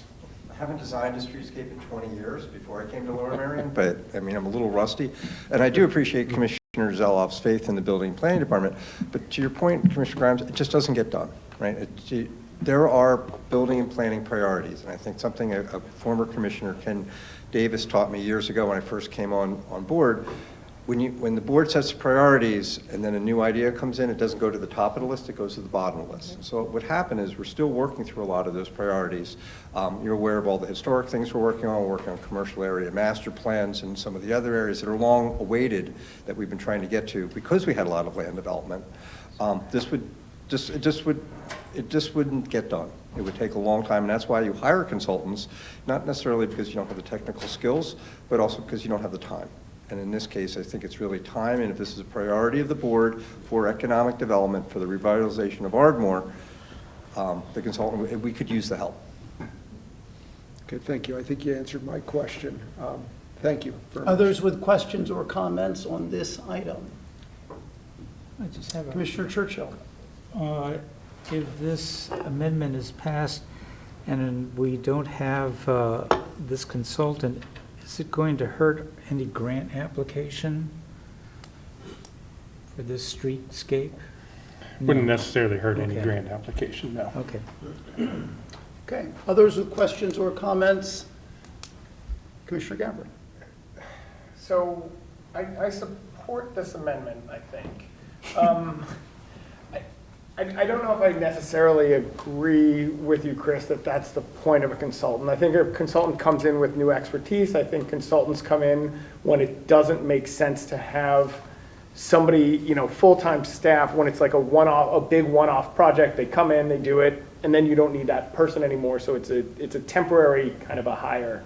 I think in this case it's a little different, and the manager's point about this being a design issue, I see that, but to me, that's when we do the RFP and we put this out, the design of the actual project's part of what that bid is. So if we've created the strategy, if we've created the plan, I don't see that we need a consultant for kind of an interim and then we go out and bid it. I think, we put it out and the vendors can say, okay, here's how we're going to solve your problem, and that's part of the bid.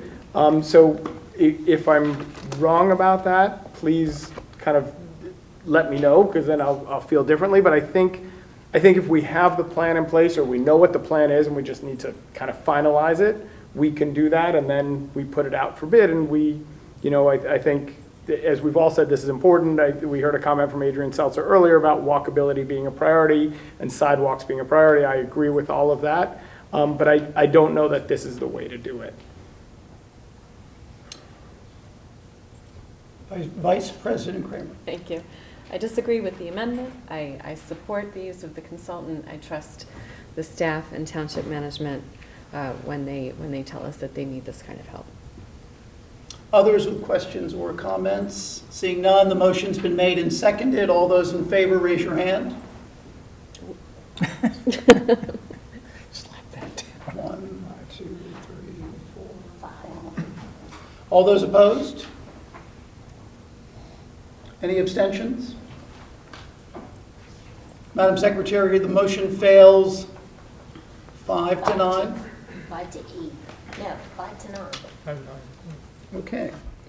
The next item is regarding the proposal for a consultant to prepare a housing action plan. I'm going to move and make a motion that is different than what you see. I'm going to move that the committee recommend to the board to amend the proposed 2025 budget to fund the housing action consultant from the Affordable Housing Fund. Do I have a second? I do, from Vice President Kramer. I originally intended to seek that we do not advance this project with a consultant, but I think that the more expedient course of action is to have it properly funded out of the Affordable Housing Fund. This is a suggestion that Commissioner Kramer, Vice President Kramer, made to me the other day, and I believe it came from our township manager. I think it's the appropriate source of funding, and it will have no impact. Therefore, it will not have an impact on our operating budget in 2025. Other commissioners with questions or comments on this item? Commissioner Churchill. Thank you. I would ordinarily support this idea of not having a consultant. I think, we're limited in what we can do. I guess we have about $1 million. However, traveling to Scranton the other month to attend municipal council meetings, they had a section on this, and what made sense for me is that if you were applying for any grants, if you don't have an action plan, it hurts your chances. So I would look upon this as an investment in future funding for affordable housing. So that's what you get for sending me to Scranton.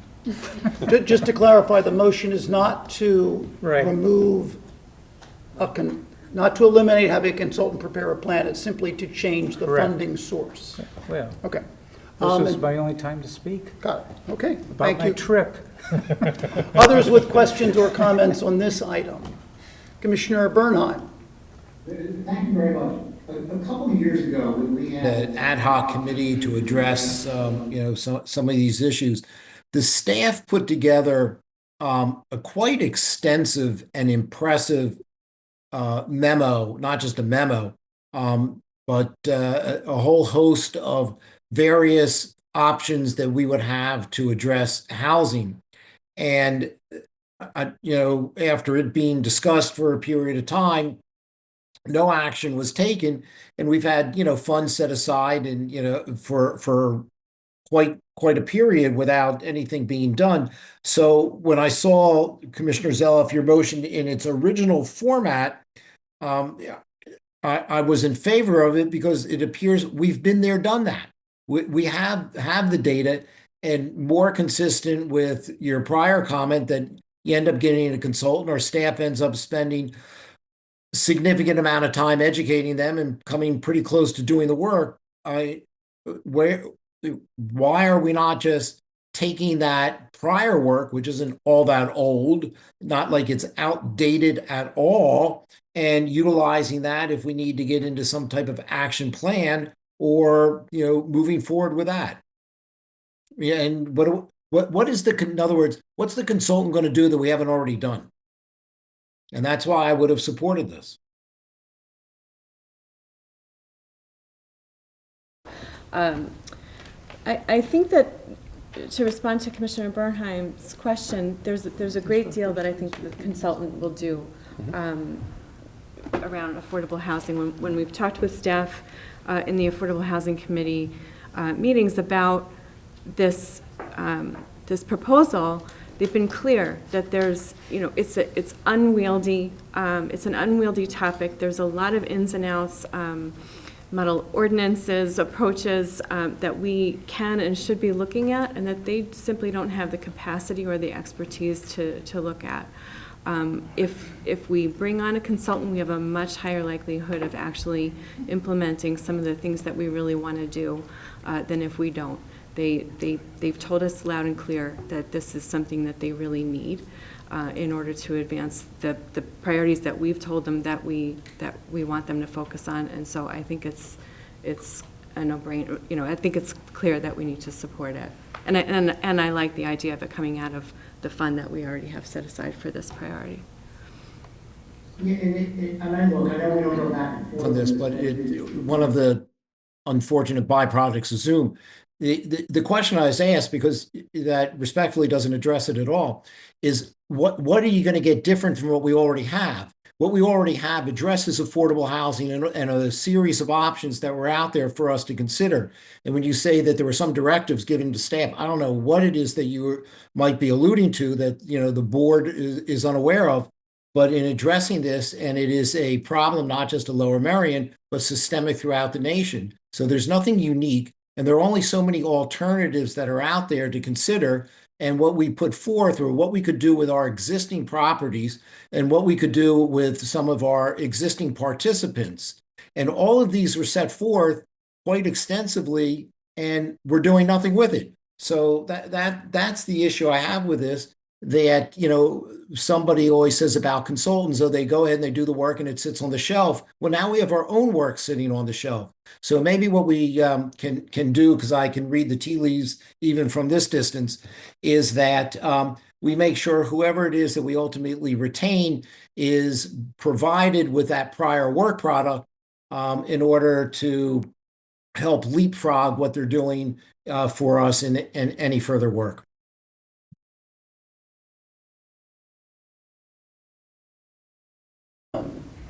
Seeing none,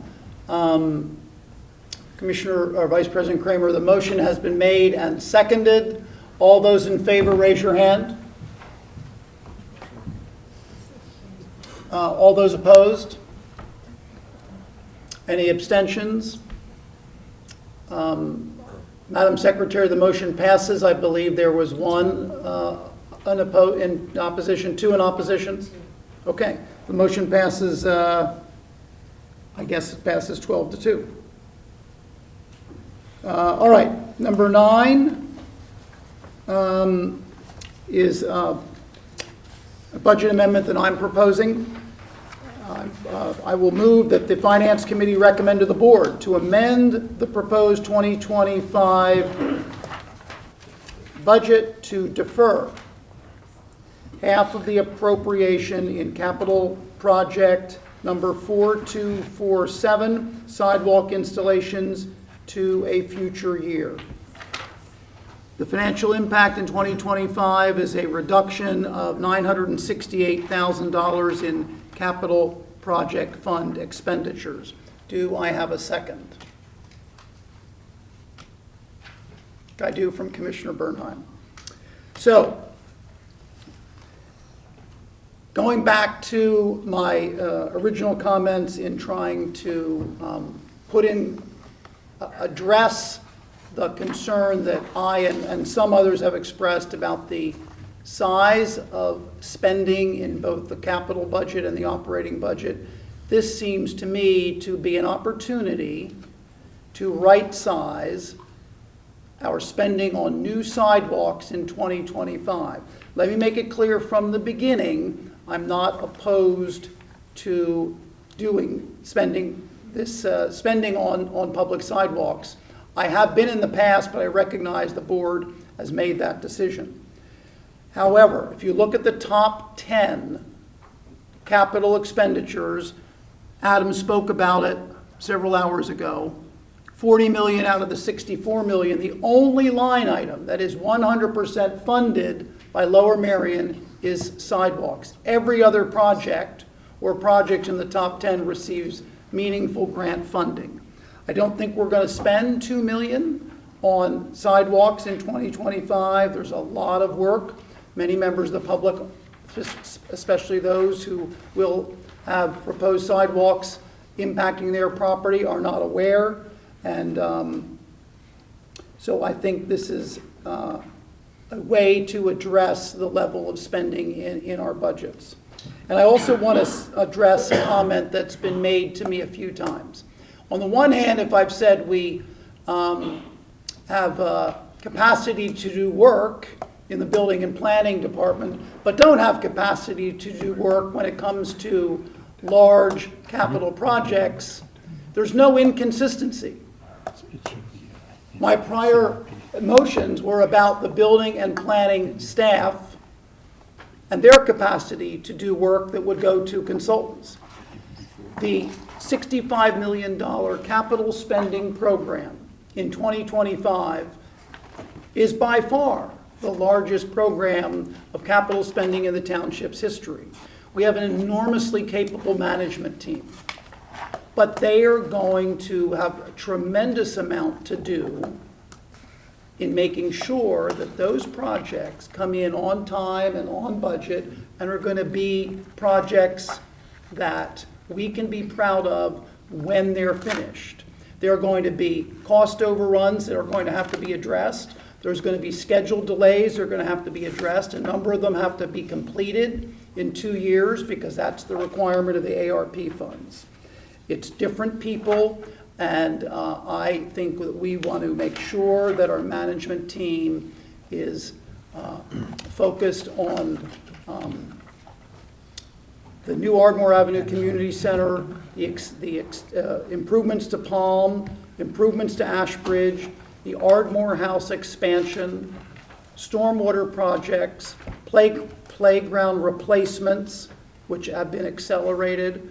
And so that's the reason for this proposed budget amendment. Do other committee members have any questions or comments? I know President Sinai does. Thank you, Commissioner Zeloff. I've been quiet for all of them. I'm going to speak on this one. I think public comment said it well. I think we have had overwhelming commissioner and public support for the sidewalk projects. To say that we should defer some of the spending on this suggests that it is somehow less of a priority than the other top 10 projects. And I'm not willing to go there. I think all of these are priorities for us. From previous conversations, I think we recognize that we have a sidewalk construction agenda and timeline that is optimistic, it's hopeful, it's aspirational. I'm not going to propose that we increase it by another $1 million because I think it's going to be hard to actually accomplish what we have here. But if we don't set those goals for us, we will definitely not accomplish it.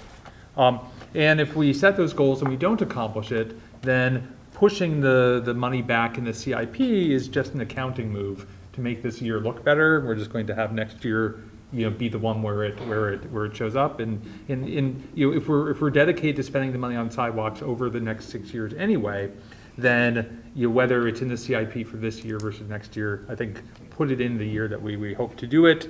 Rather than just, moving numbers around on paper to make a year of CIP look good. I think we should signal to people this is something we want to do. Thank you, Commissioner Zoff. Are there others with questions or comments on this item? Commissioner Courtney. Thank you, Commissioner Zoff. First, I have a question or two for either our township manager or our director of public works, which is this amendment makes the statement that it's unrealistic to expect that $2 million can be spent on sidewalks next year, and I'm wondering if someone from staff could comment on, is it realistic or not? I'll be glad to answer. I would say it's extremely unrealistic. By the time the initial batch of sidewalks are fully engineered, designed, the properties are then staked out along the streets that are chosen for sidewalks. You have multiple public meetings with folks who are either going to be opposed or in support of sidewalks. By the time we get to an actual bid process and get construction actually going, we won't get $2 million worth of sidewalks done in 2025. So given that, how will staff determine which sidewalks do get done?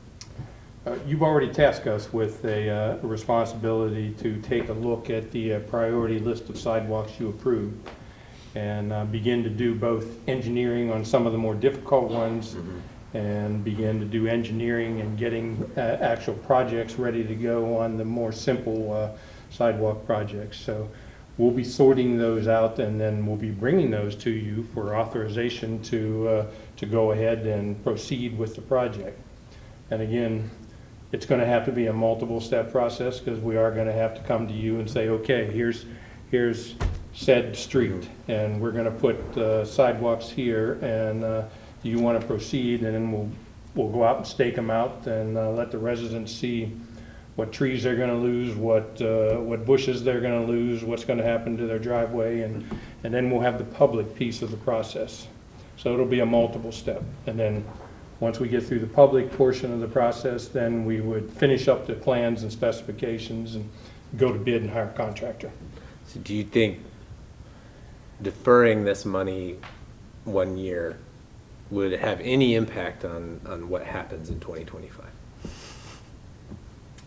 No, I don't think it would have any impact on what happens in 2025. It may affect by a small amount when we size the bond issue that we're going to do in early 2025. But there again, we all know, we've talked about it, we're going to be talking about something north of $20 million.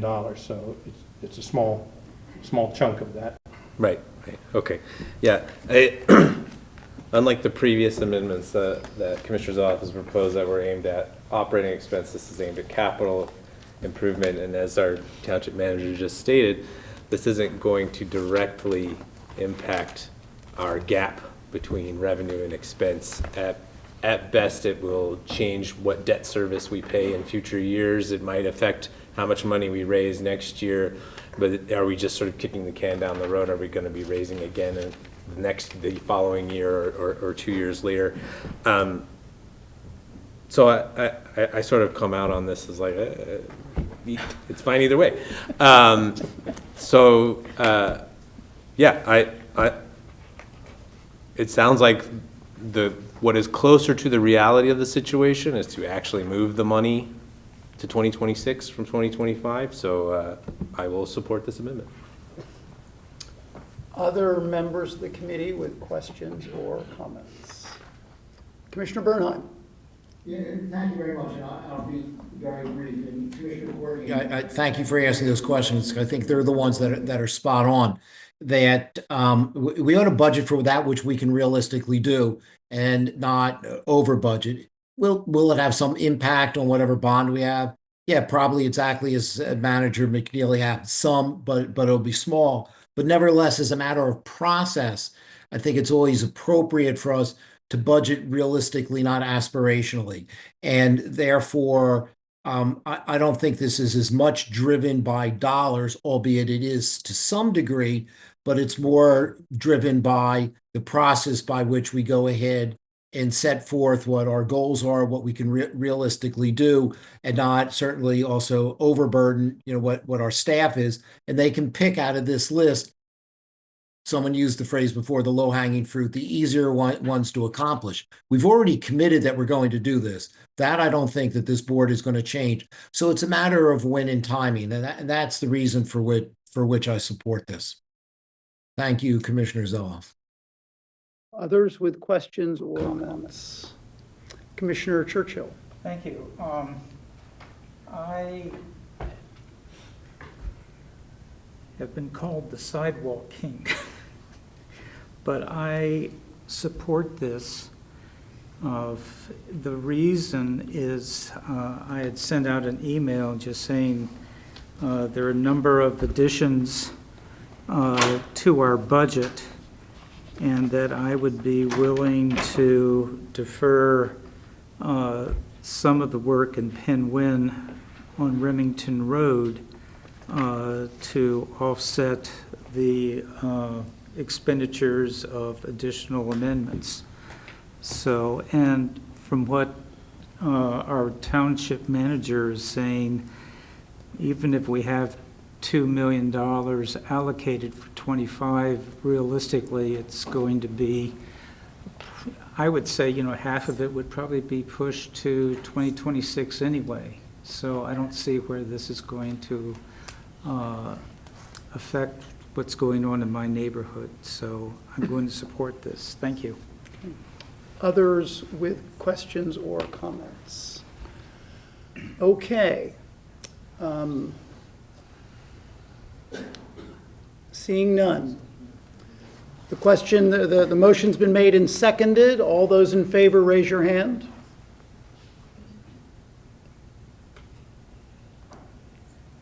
All those opposed?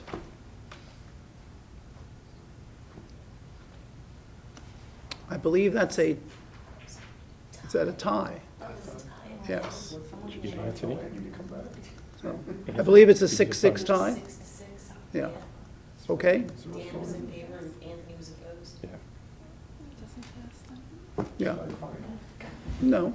Motion fails at 6-6, right? It doesn't pass. Right, Madam Secretary? Correct. There's always next week. Yeah. Well, So no, 6-6, who didn't vote? Commissioner Gowron didn't vote, and who else didn't vote? Commissioner Kramer.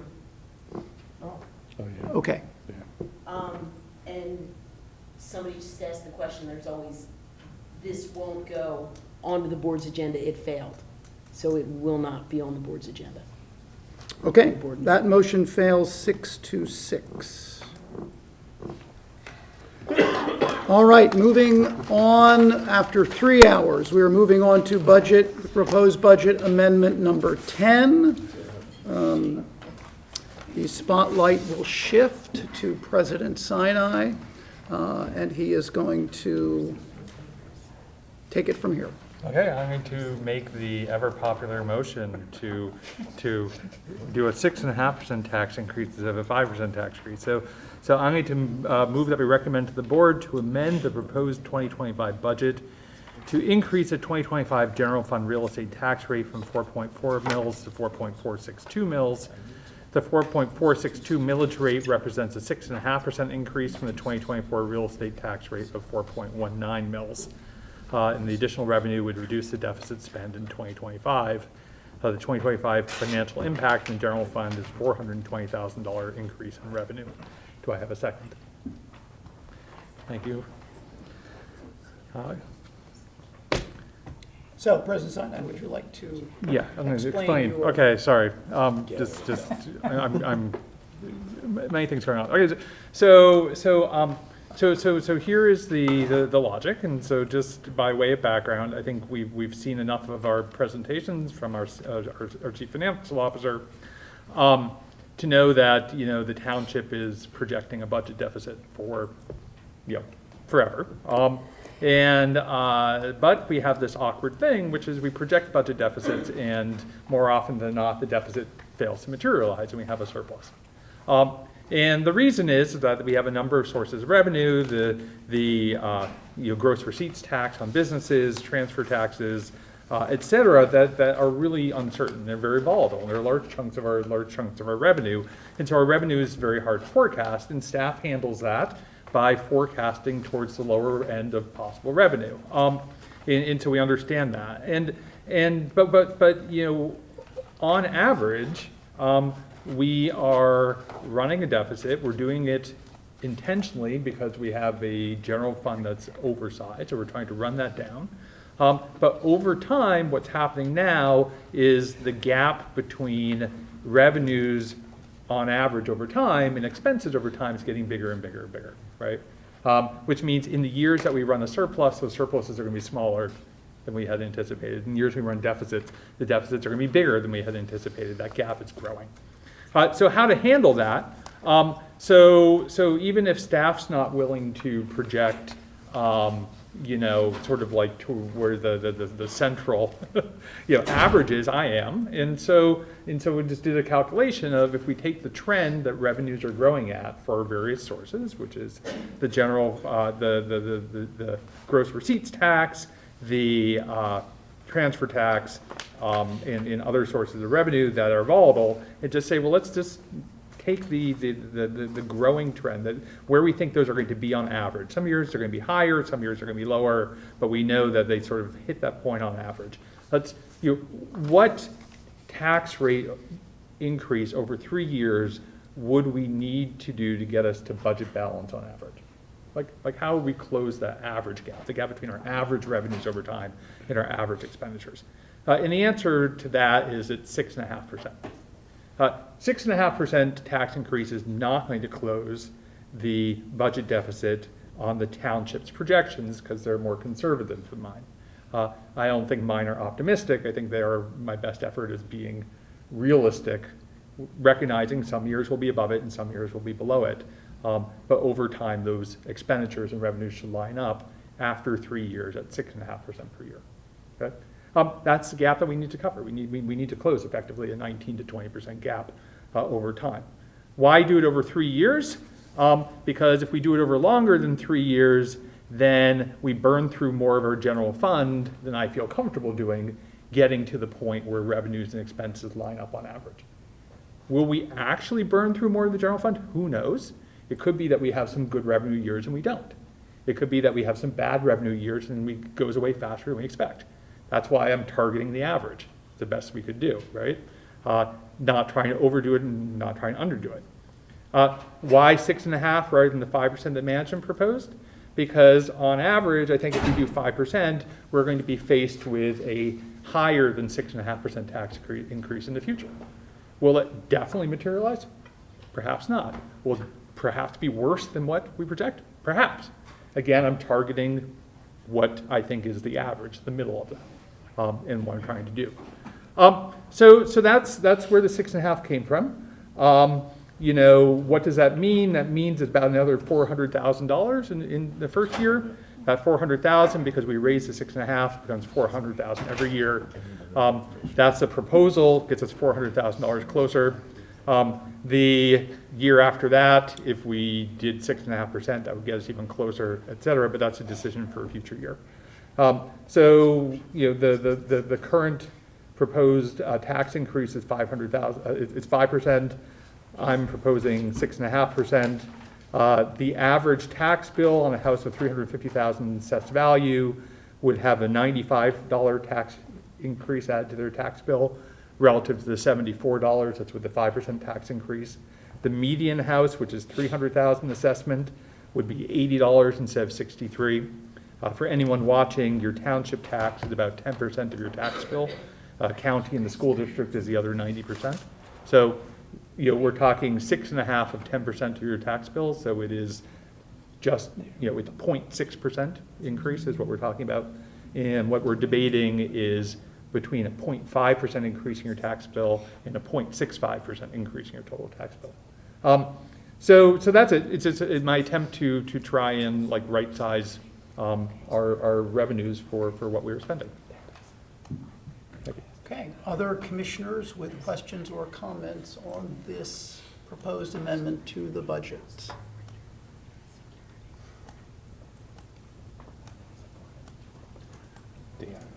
Commissioner Bernheim. Thank you. No one else is going to comment, I certainly will. So I appreciate the analysis, and you know, took a look at it in between some other events today. And one of the things that you also need to know, you're talking about doing 6.5 for 3 years in a row. So if that average house is $95 this year, haven't done the arithmetic, 6.5 on top of what's existing, it'll be more than just 95 in year 2 and more than 95 in year 3. So people have to say, all right, it's not just an additional $20 increase from that which is proposed, but in 3 years I'm going to be paying, you know, at least $300,000 more than I'm paying now on that average house. So one of the fortunate things for us, and it has not clearly been by design, because as you pointed out, some years are good years, some years are not as predicted going in the other direction. But we have been able for 14 years to go without a tax increase because we've had more often than not those good years or some of those unexpected items. Part of what was presented to us before was that we need, in connection with this, to increase you know, our fund balance, which was 15 and 18%, and raise that. And the reason for doing that was presented so that we would preserve our AAA bond rating. That's also baked into your analysis that we're going to keep having greater fund balance. Respectfully, I don't think that we need to do that. The bonding agencies have not once commented upon any problem with our fund policy, and we've been in excess of it, as we are currently now, for a period of time. What has been the driver of our AAA bond rating is who we are, the balance sheet of our residents.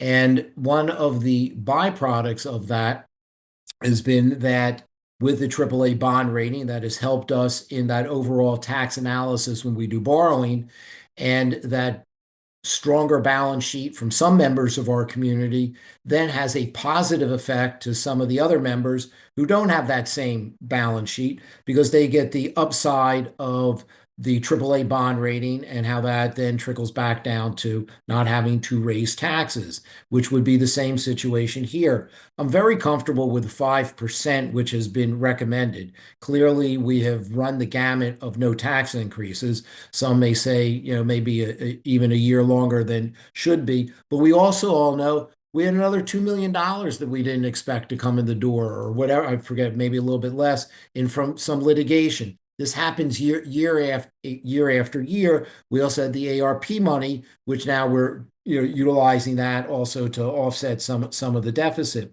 So I think that if we were to do this on a year-to-year analysis, stick with the 5%, allow those who will be impacted more by a tax increase benefit by the strength of our economy, and the balance sheet of others, that would be a better way of doing this. And we're going to do an analysis in a year from now anyway, to see, all right, do we need another increase or not? And if so, to what percent?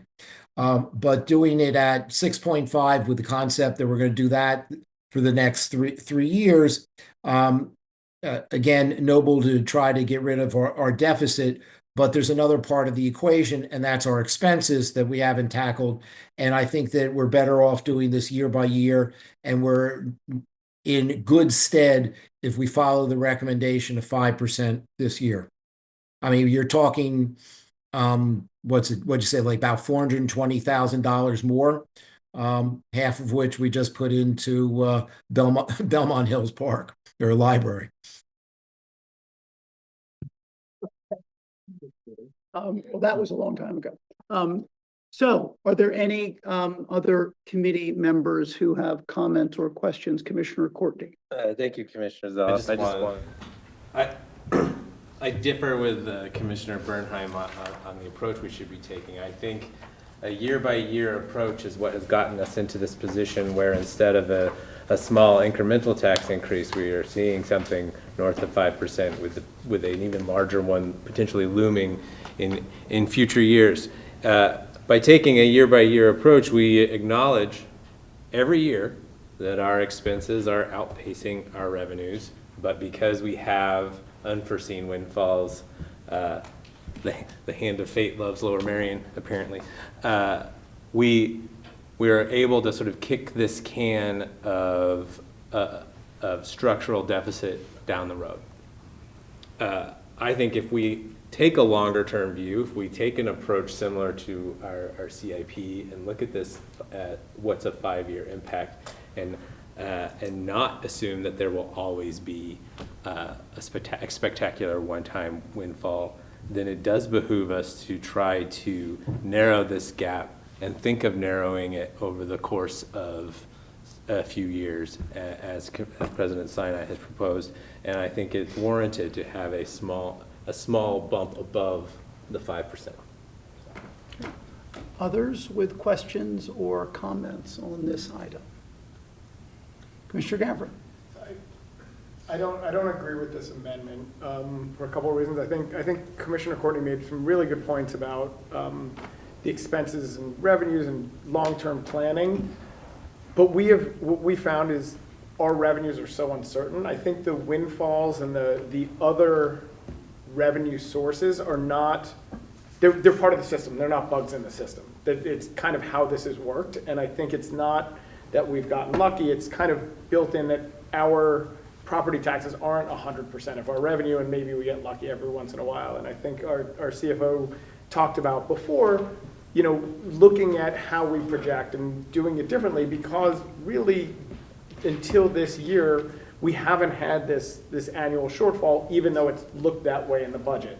We did have one year this past year that didn't exceed expectations, If this became a pattern, if we saw this 2 years in a row, 3 years in a row, I'd say we should really look at doing more of that longer term planning and saying, hey, do we need to build up 3 years of tax revenue? But because we've had such up and down, such uncertainty, I have no reason to believe that next year won't be a good year for the township and will be, even or even positive. So to collect extra money, and especially when it's only a little, we've said it cuts both ways. To say it's only a little extra money, that also cuts, why do it if it's only a little extra money? It's not going to help that much. So it can cut both ways. And I just don't see a need because of the uncertainty that we've had. So I'd keep it at 5%. Thank you. Other committee members with questions or comments on this item? Commissioner Gilda Kramer. It's no secret that I've thought that we should have been closing this structural gap for many years, and that we should have not allowed it to go on for this long, to the point where we have a risk, if our business privilege tax doesn't rebound next year, of a very substantial double-digit increase, up to as much as 20%. I've heard from a number of residents about this issue, and the uniform comment that I receive is we'd rather see small increases every year instead of waiting and then having a risk of a larger increase later. People like to budget in a rational way, to have relatively smaller increases. And I don't think that it makes sense to not try to close this gap more aggressively than we have, and eliminate the risk of a very high increase next year. So I fully support the 6.5% increase. Others with questions or comments on this item? 6.5. Okay. I do not support this proposed amendment to the budget. Our township manager and his staff independently and on their own has proposed a 5% increase. They believe in doing so that we will be, our fund balance will be where it needs to be and our deficit is manageable. Our deficit will be smaller, as budgeted in 2025 than in 2024. We have a history of outperformance. In the last 10 years, we've had 2 where the business privilege tax has decreased. In the last time it occurred, we had 3 consecutive years of increases. 2 of them were significant. It is a volatile source of revenue, but it tends to be volatile on the upside. And there's a fundamental question as to, do we hold taxpayer money before we need it? I don't know how to justify that. We don't need it. And so next year, we'll address at that time if business privilege tax revenue is significant, as it was in 2 of the last 3 years. There may be a need for a very low tax increase or none at all next year. We'll address that when it comes. As I said once before, also the fluctuation in business privilege taxes is somewhat a function of how it's paid, because it's paid in advance. And when it goes down, there's a significant credit. And that then further reduces the revenue. And so that causes some of the volatility. We have a remarkably high cash position in 4 of our funds that, when I last checked with our CFO, was over $50 million on an expenditure budget of $80 million.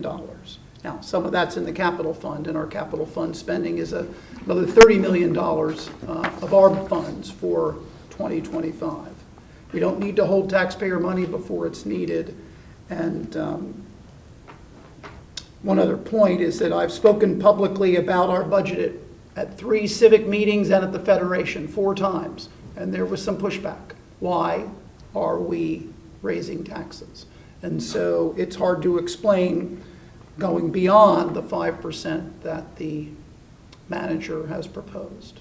So with that, a motion has been made and seconded, and so it's time for a vote. All those in favor of the motion as made by President Sinai, please raise your hand.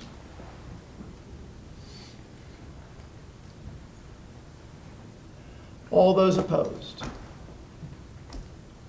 The motion carries 1, 2, 3, 4, 5, 9 to 5. Madam Secretary. That was 6. All those opposed, raise your hand. 1, 2, 3, 4, 5. Okay.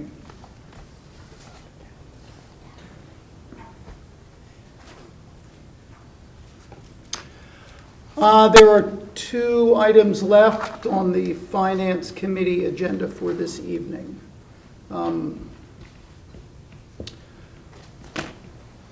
At, let's say, a lower level of impact than we just voted on will be the Finance Committee met about 10 days ago, as we do, on the nonprofit allocations. And we have a recommendation to make, and so I will move that the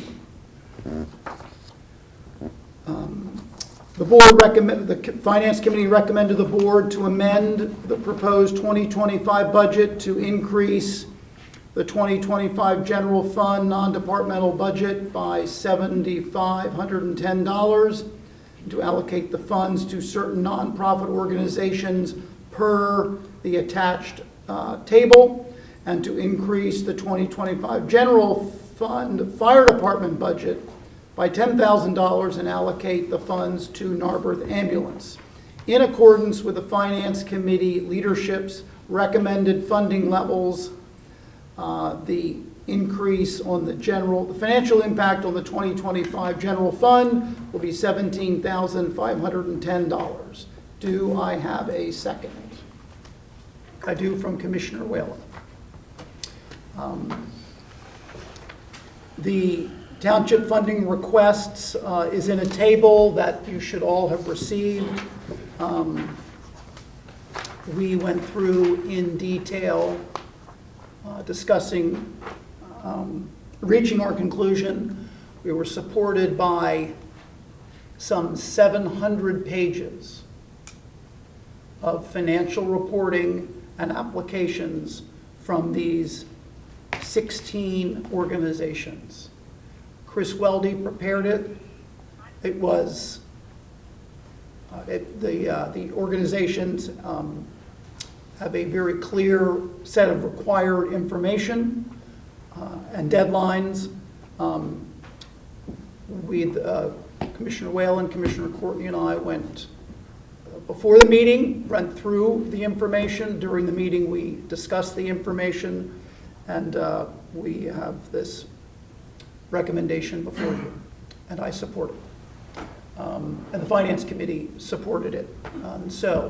With that, do commissioners have any questions or comments? President Sinai.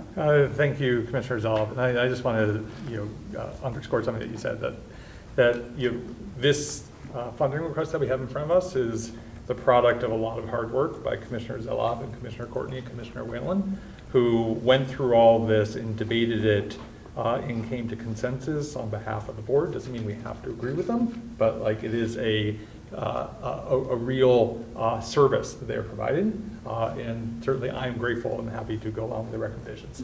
Thank you, Commissioner Zoloff. Commissioner Gilda Creamer. Before this evening, I would have gone along with this recommendation, but there was a lot of discussion when I moved for money for the food insecurity issue about how the proper process to address it is through the township funding requests. And I note in looking at this tonight that the Neighbors Helping Neighbors request was cut by $8,000 from their request. So I would like to move to amend this, to restore that $8,000 to be designated solely for their food insecurity program with documentation of the expenses for that purpose to be provided to the township. Motion's been made. Is there a second? He seconded. Anthony seconded. Anthony seconded. Motion's been made and seconded. Are there commissioner comments or questions? Vice President Glen. If I might just hear from the Finance Committee leadership about the decision to cut the, to not grant the full amount to Neighbors Helping Neighbors. I'm just curious, if you can comment, I'd like to know why. Sure, I can start. And the word cut is not, I think, appropriate. Right. It's actually an increase from what was funded in the current year of 2024. The recommended funding for 2025 is an increase from $15,000 to $17,000. We felt that Neighbors Helping Neighbors has raised money from other sources, which we have asked them to do, and they are addressing needs. But they also, when there's a place on the application, how many of those you serve live outside of Lower Merion? And the number is about 1/3 of the total, a meaningful amount. So, we've talked about how it's important that the nonprofits that our funds go to our residents. And so I think that we felt that this increase is the appropriate amount. And I invite Commissioners Courtney and Whalen to add to that if they'd like. Commissioner Courtney. Yes, thank you, Commissioner Zoff. I would like to point out that Neighbors Helping Neighbors is not the only nonprofit that didn't receive their full request. The number of these nonprofits we chose not to grant the full request, and most notably Narberth Ambulance. You can tell which one I was angling for in the meeting. Part of how we do this is to sort of establish a baseline and then sort of adjust and provide wiggle room in there.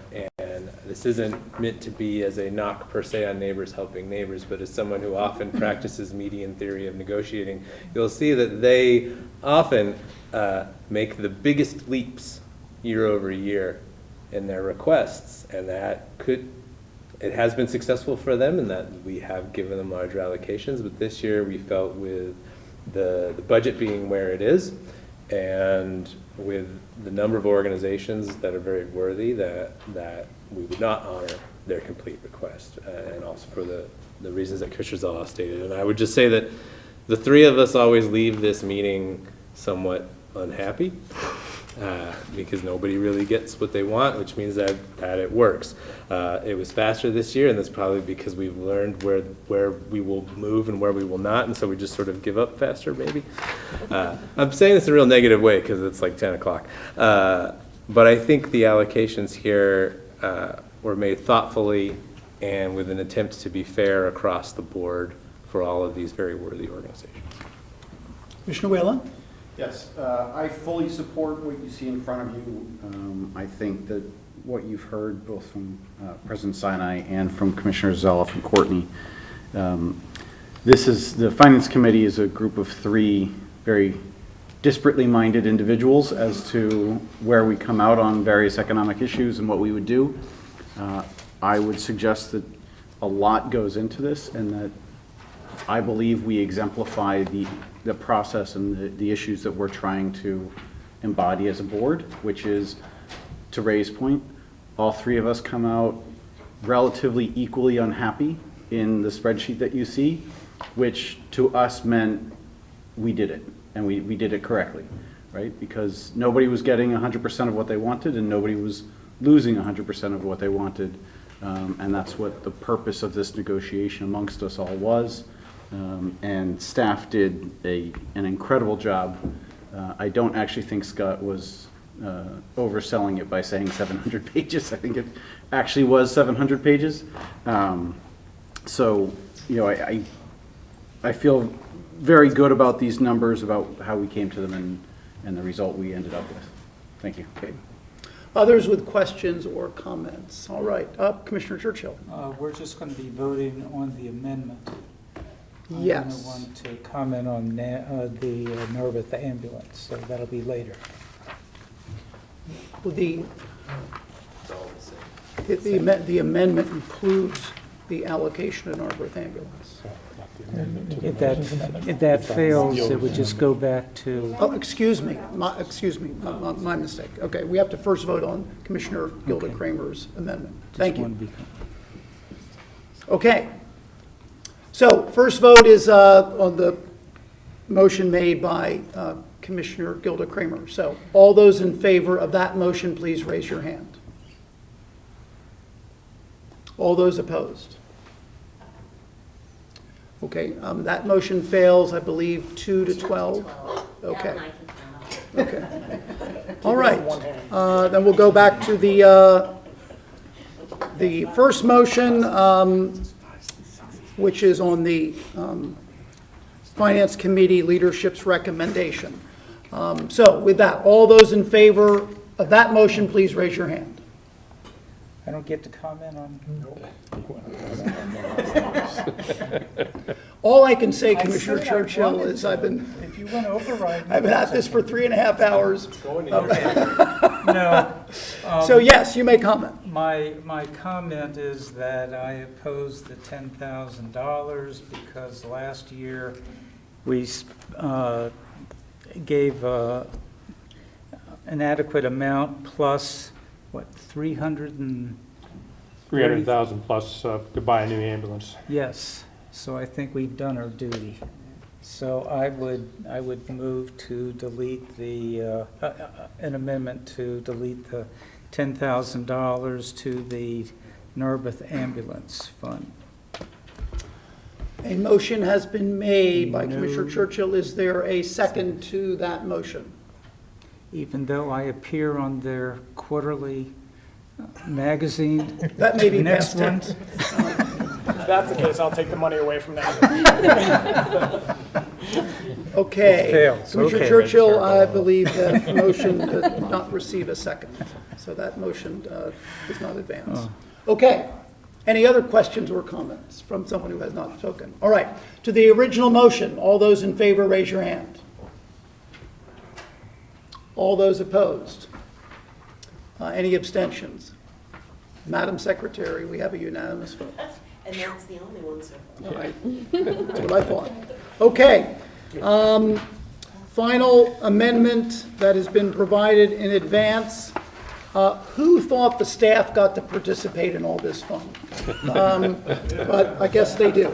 So I will move that the Finance Committee recommend to the Board to amend the proposed 2025 budget to increase the Information Technology Department by $35,000 to allocate the funds to one-time implementation costs to related to new business license, business tax, and local services tax software. The 2025 financial impact of the general fund will be a $35,000 increase. Is there a second? Commissioner Courtney seconds. Adam and Ernie, tell us about this. Adam. So, although this is in the information technology budget, this is my proposal. By way of background, one of the goals of the finance department is to start implementation of business license software allowing township businesses to register online. And the finance department, even before I got here, has been reviewing various financial packages to that end, and also eventually business tax and local service tax software. The township has made small strides in this area with a PA Lite implementation on a pilot basis that helps the end user a little bit, but it doesn't really help staff, which still relies on an antiquated access basically a SQL database that is Microsoft Access on the front, which is antiquated by any standard. For the amount of volume that we have, it's a very paper-intensive process. The township has been reviewing various software packages, and at the time the budget was contemplated, we were considering moving forward with one offering. However, that offering has had some delays in their purchase. Basically, a company was purchasing another and was going to integrate it into their software. They have had some delays, and our top choice actually came down in price to try and woo us over.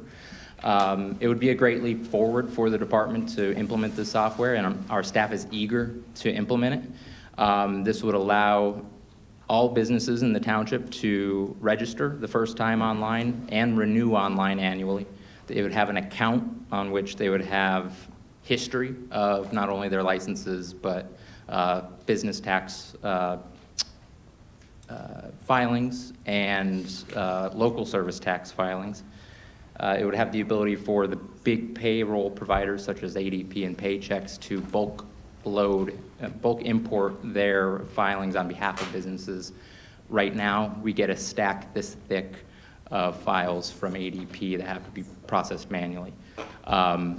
So of the few software packages we looked at, all had some fatal flaws except for the highest priced one, which shouldn't be any surprise, but they came down to a reasonable price for us on a recurring basis, which is already reflected in the budget.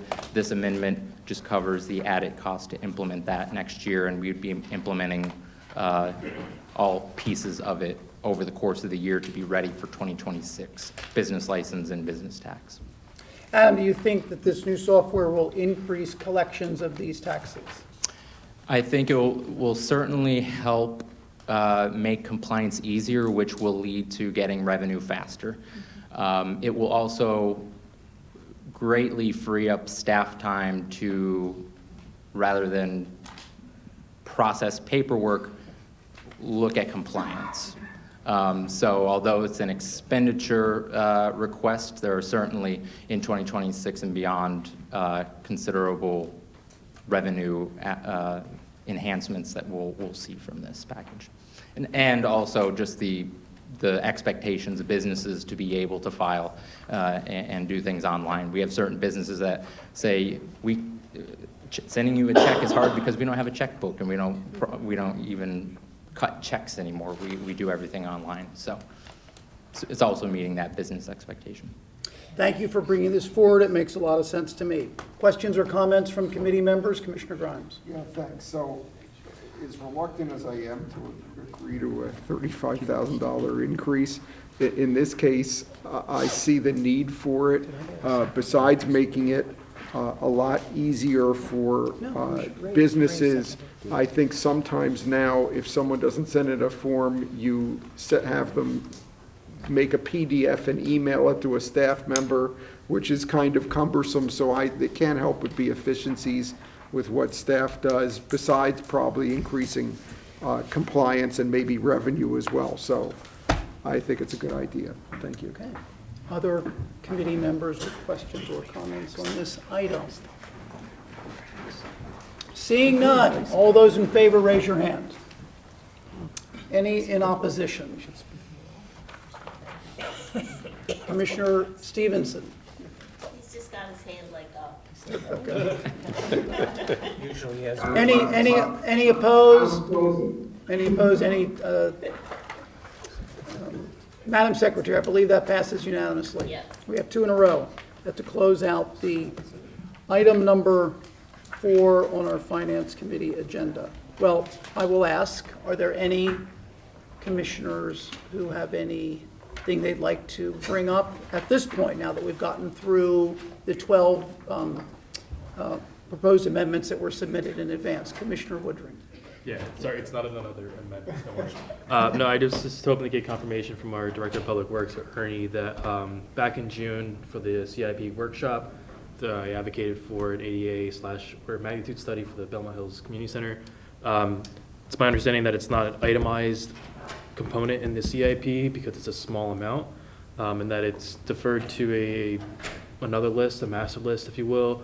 But if there's just a way to get confirmation that that's in the CIP and is to be implemented in 2025, that would be great. We can confirm that it's a small project that falls within the general engineering budget. It is on Paul's work plan for 2025. Okay, thank you, appreciate it. Any other commissioners with anything else they'd like to bring up on this item with regard to the 2025 budget? Seeing none, hang in there. We have 2 more items on the Finance Committee agenda. They will probably take less time than item number 4. Item number 5 is for the committee to consider approval of 2025 non-union employee wage increases. So I will move that the Finance Committee recommend to the Board of Commissioners approval of, approval of a 3.5% increase in wages as included in the 2025 proposed budget for non-union employees plus initial phase-in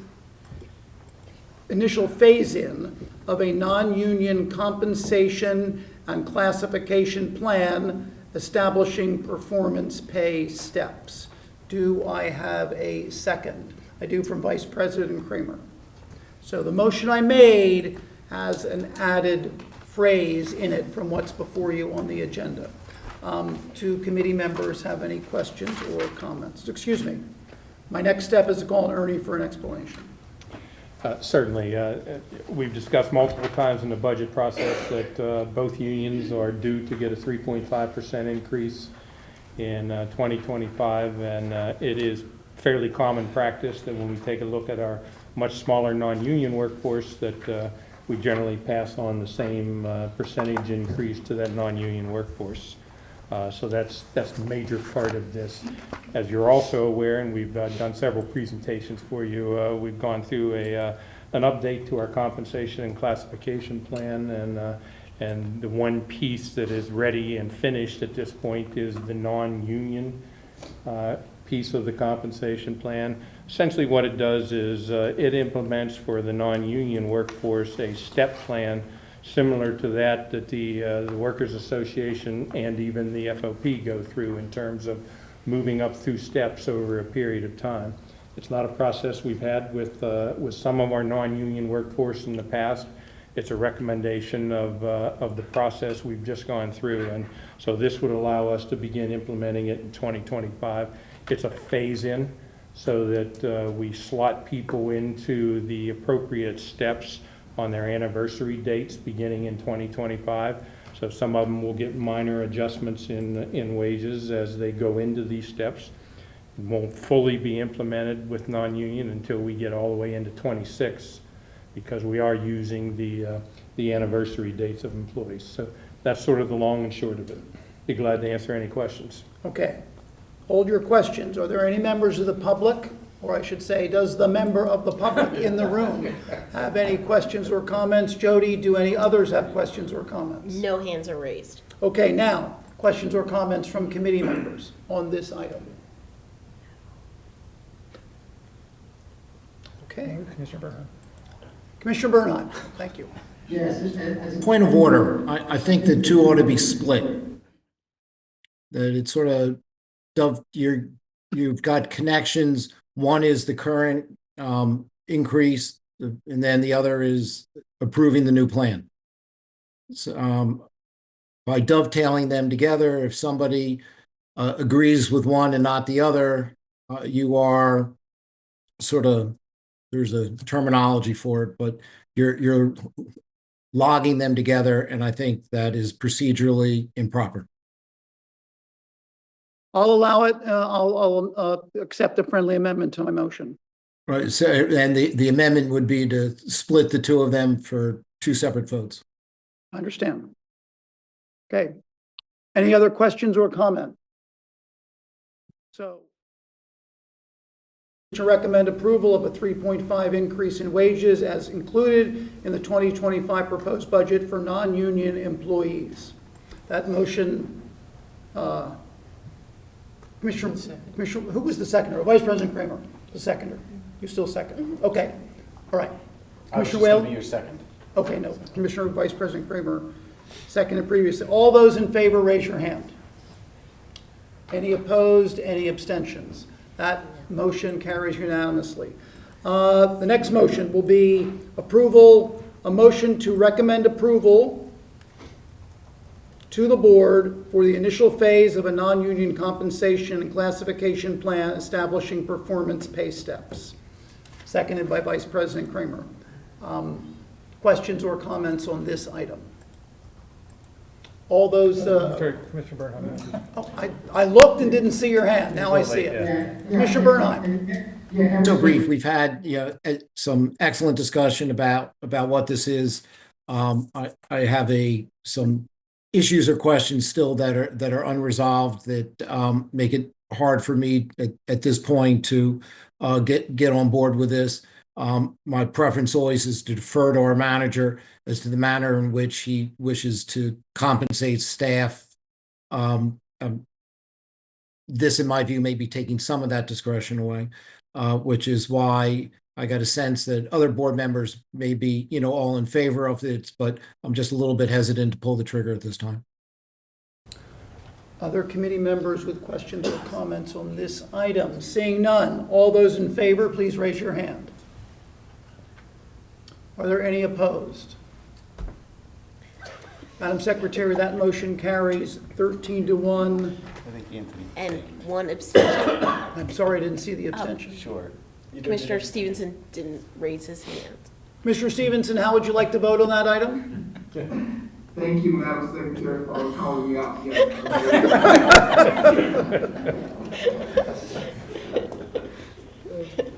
I guess that's the answer. Okay. Item number 6, and the final item on tonight's Finance Committee agenda, is for us to consider police management employee wage increases, so non-union police management.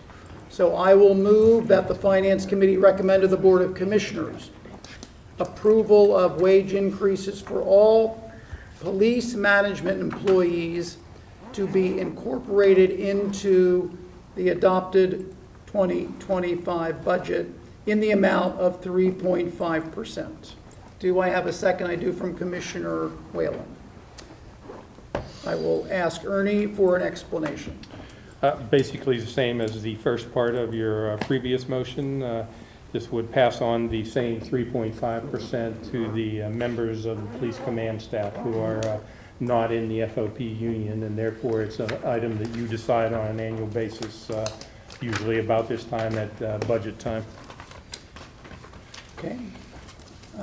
And that number is 8 positions, and are all 8 filled? Not currently. So 7 now. thank you. 7 are filled. Okay. Does the member of the public who is leaving have any questions or comments? Got to add some humor, Carl. Jody, okay. The motion, public comment, comment from commissioners. Any questions or comments from members of this Finance Committee? Okay. Seeing none, the motion's been made and seconded. All in favor, raise your hand. Any opposed? Any abstentions? Seeing none, Madam Secretary, that motion also passes unanimously. So, President Sinai, we're coming up on 4 hours of the Finance Committee, and we had some moments that were challenging, and some moments where we laughed. And so, in between, we took the job seriously. Everybody was prepared, and this is one of the most important things we do in terms of our budget and our tax increase. And we don't all agree, but we generally work through the issues in a constructive and productive way with thought and preparation. So.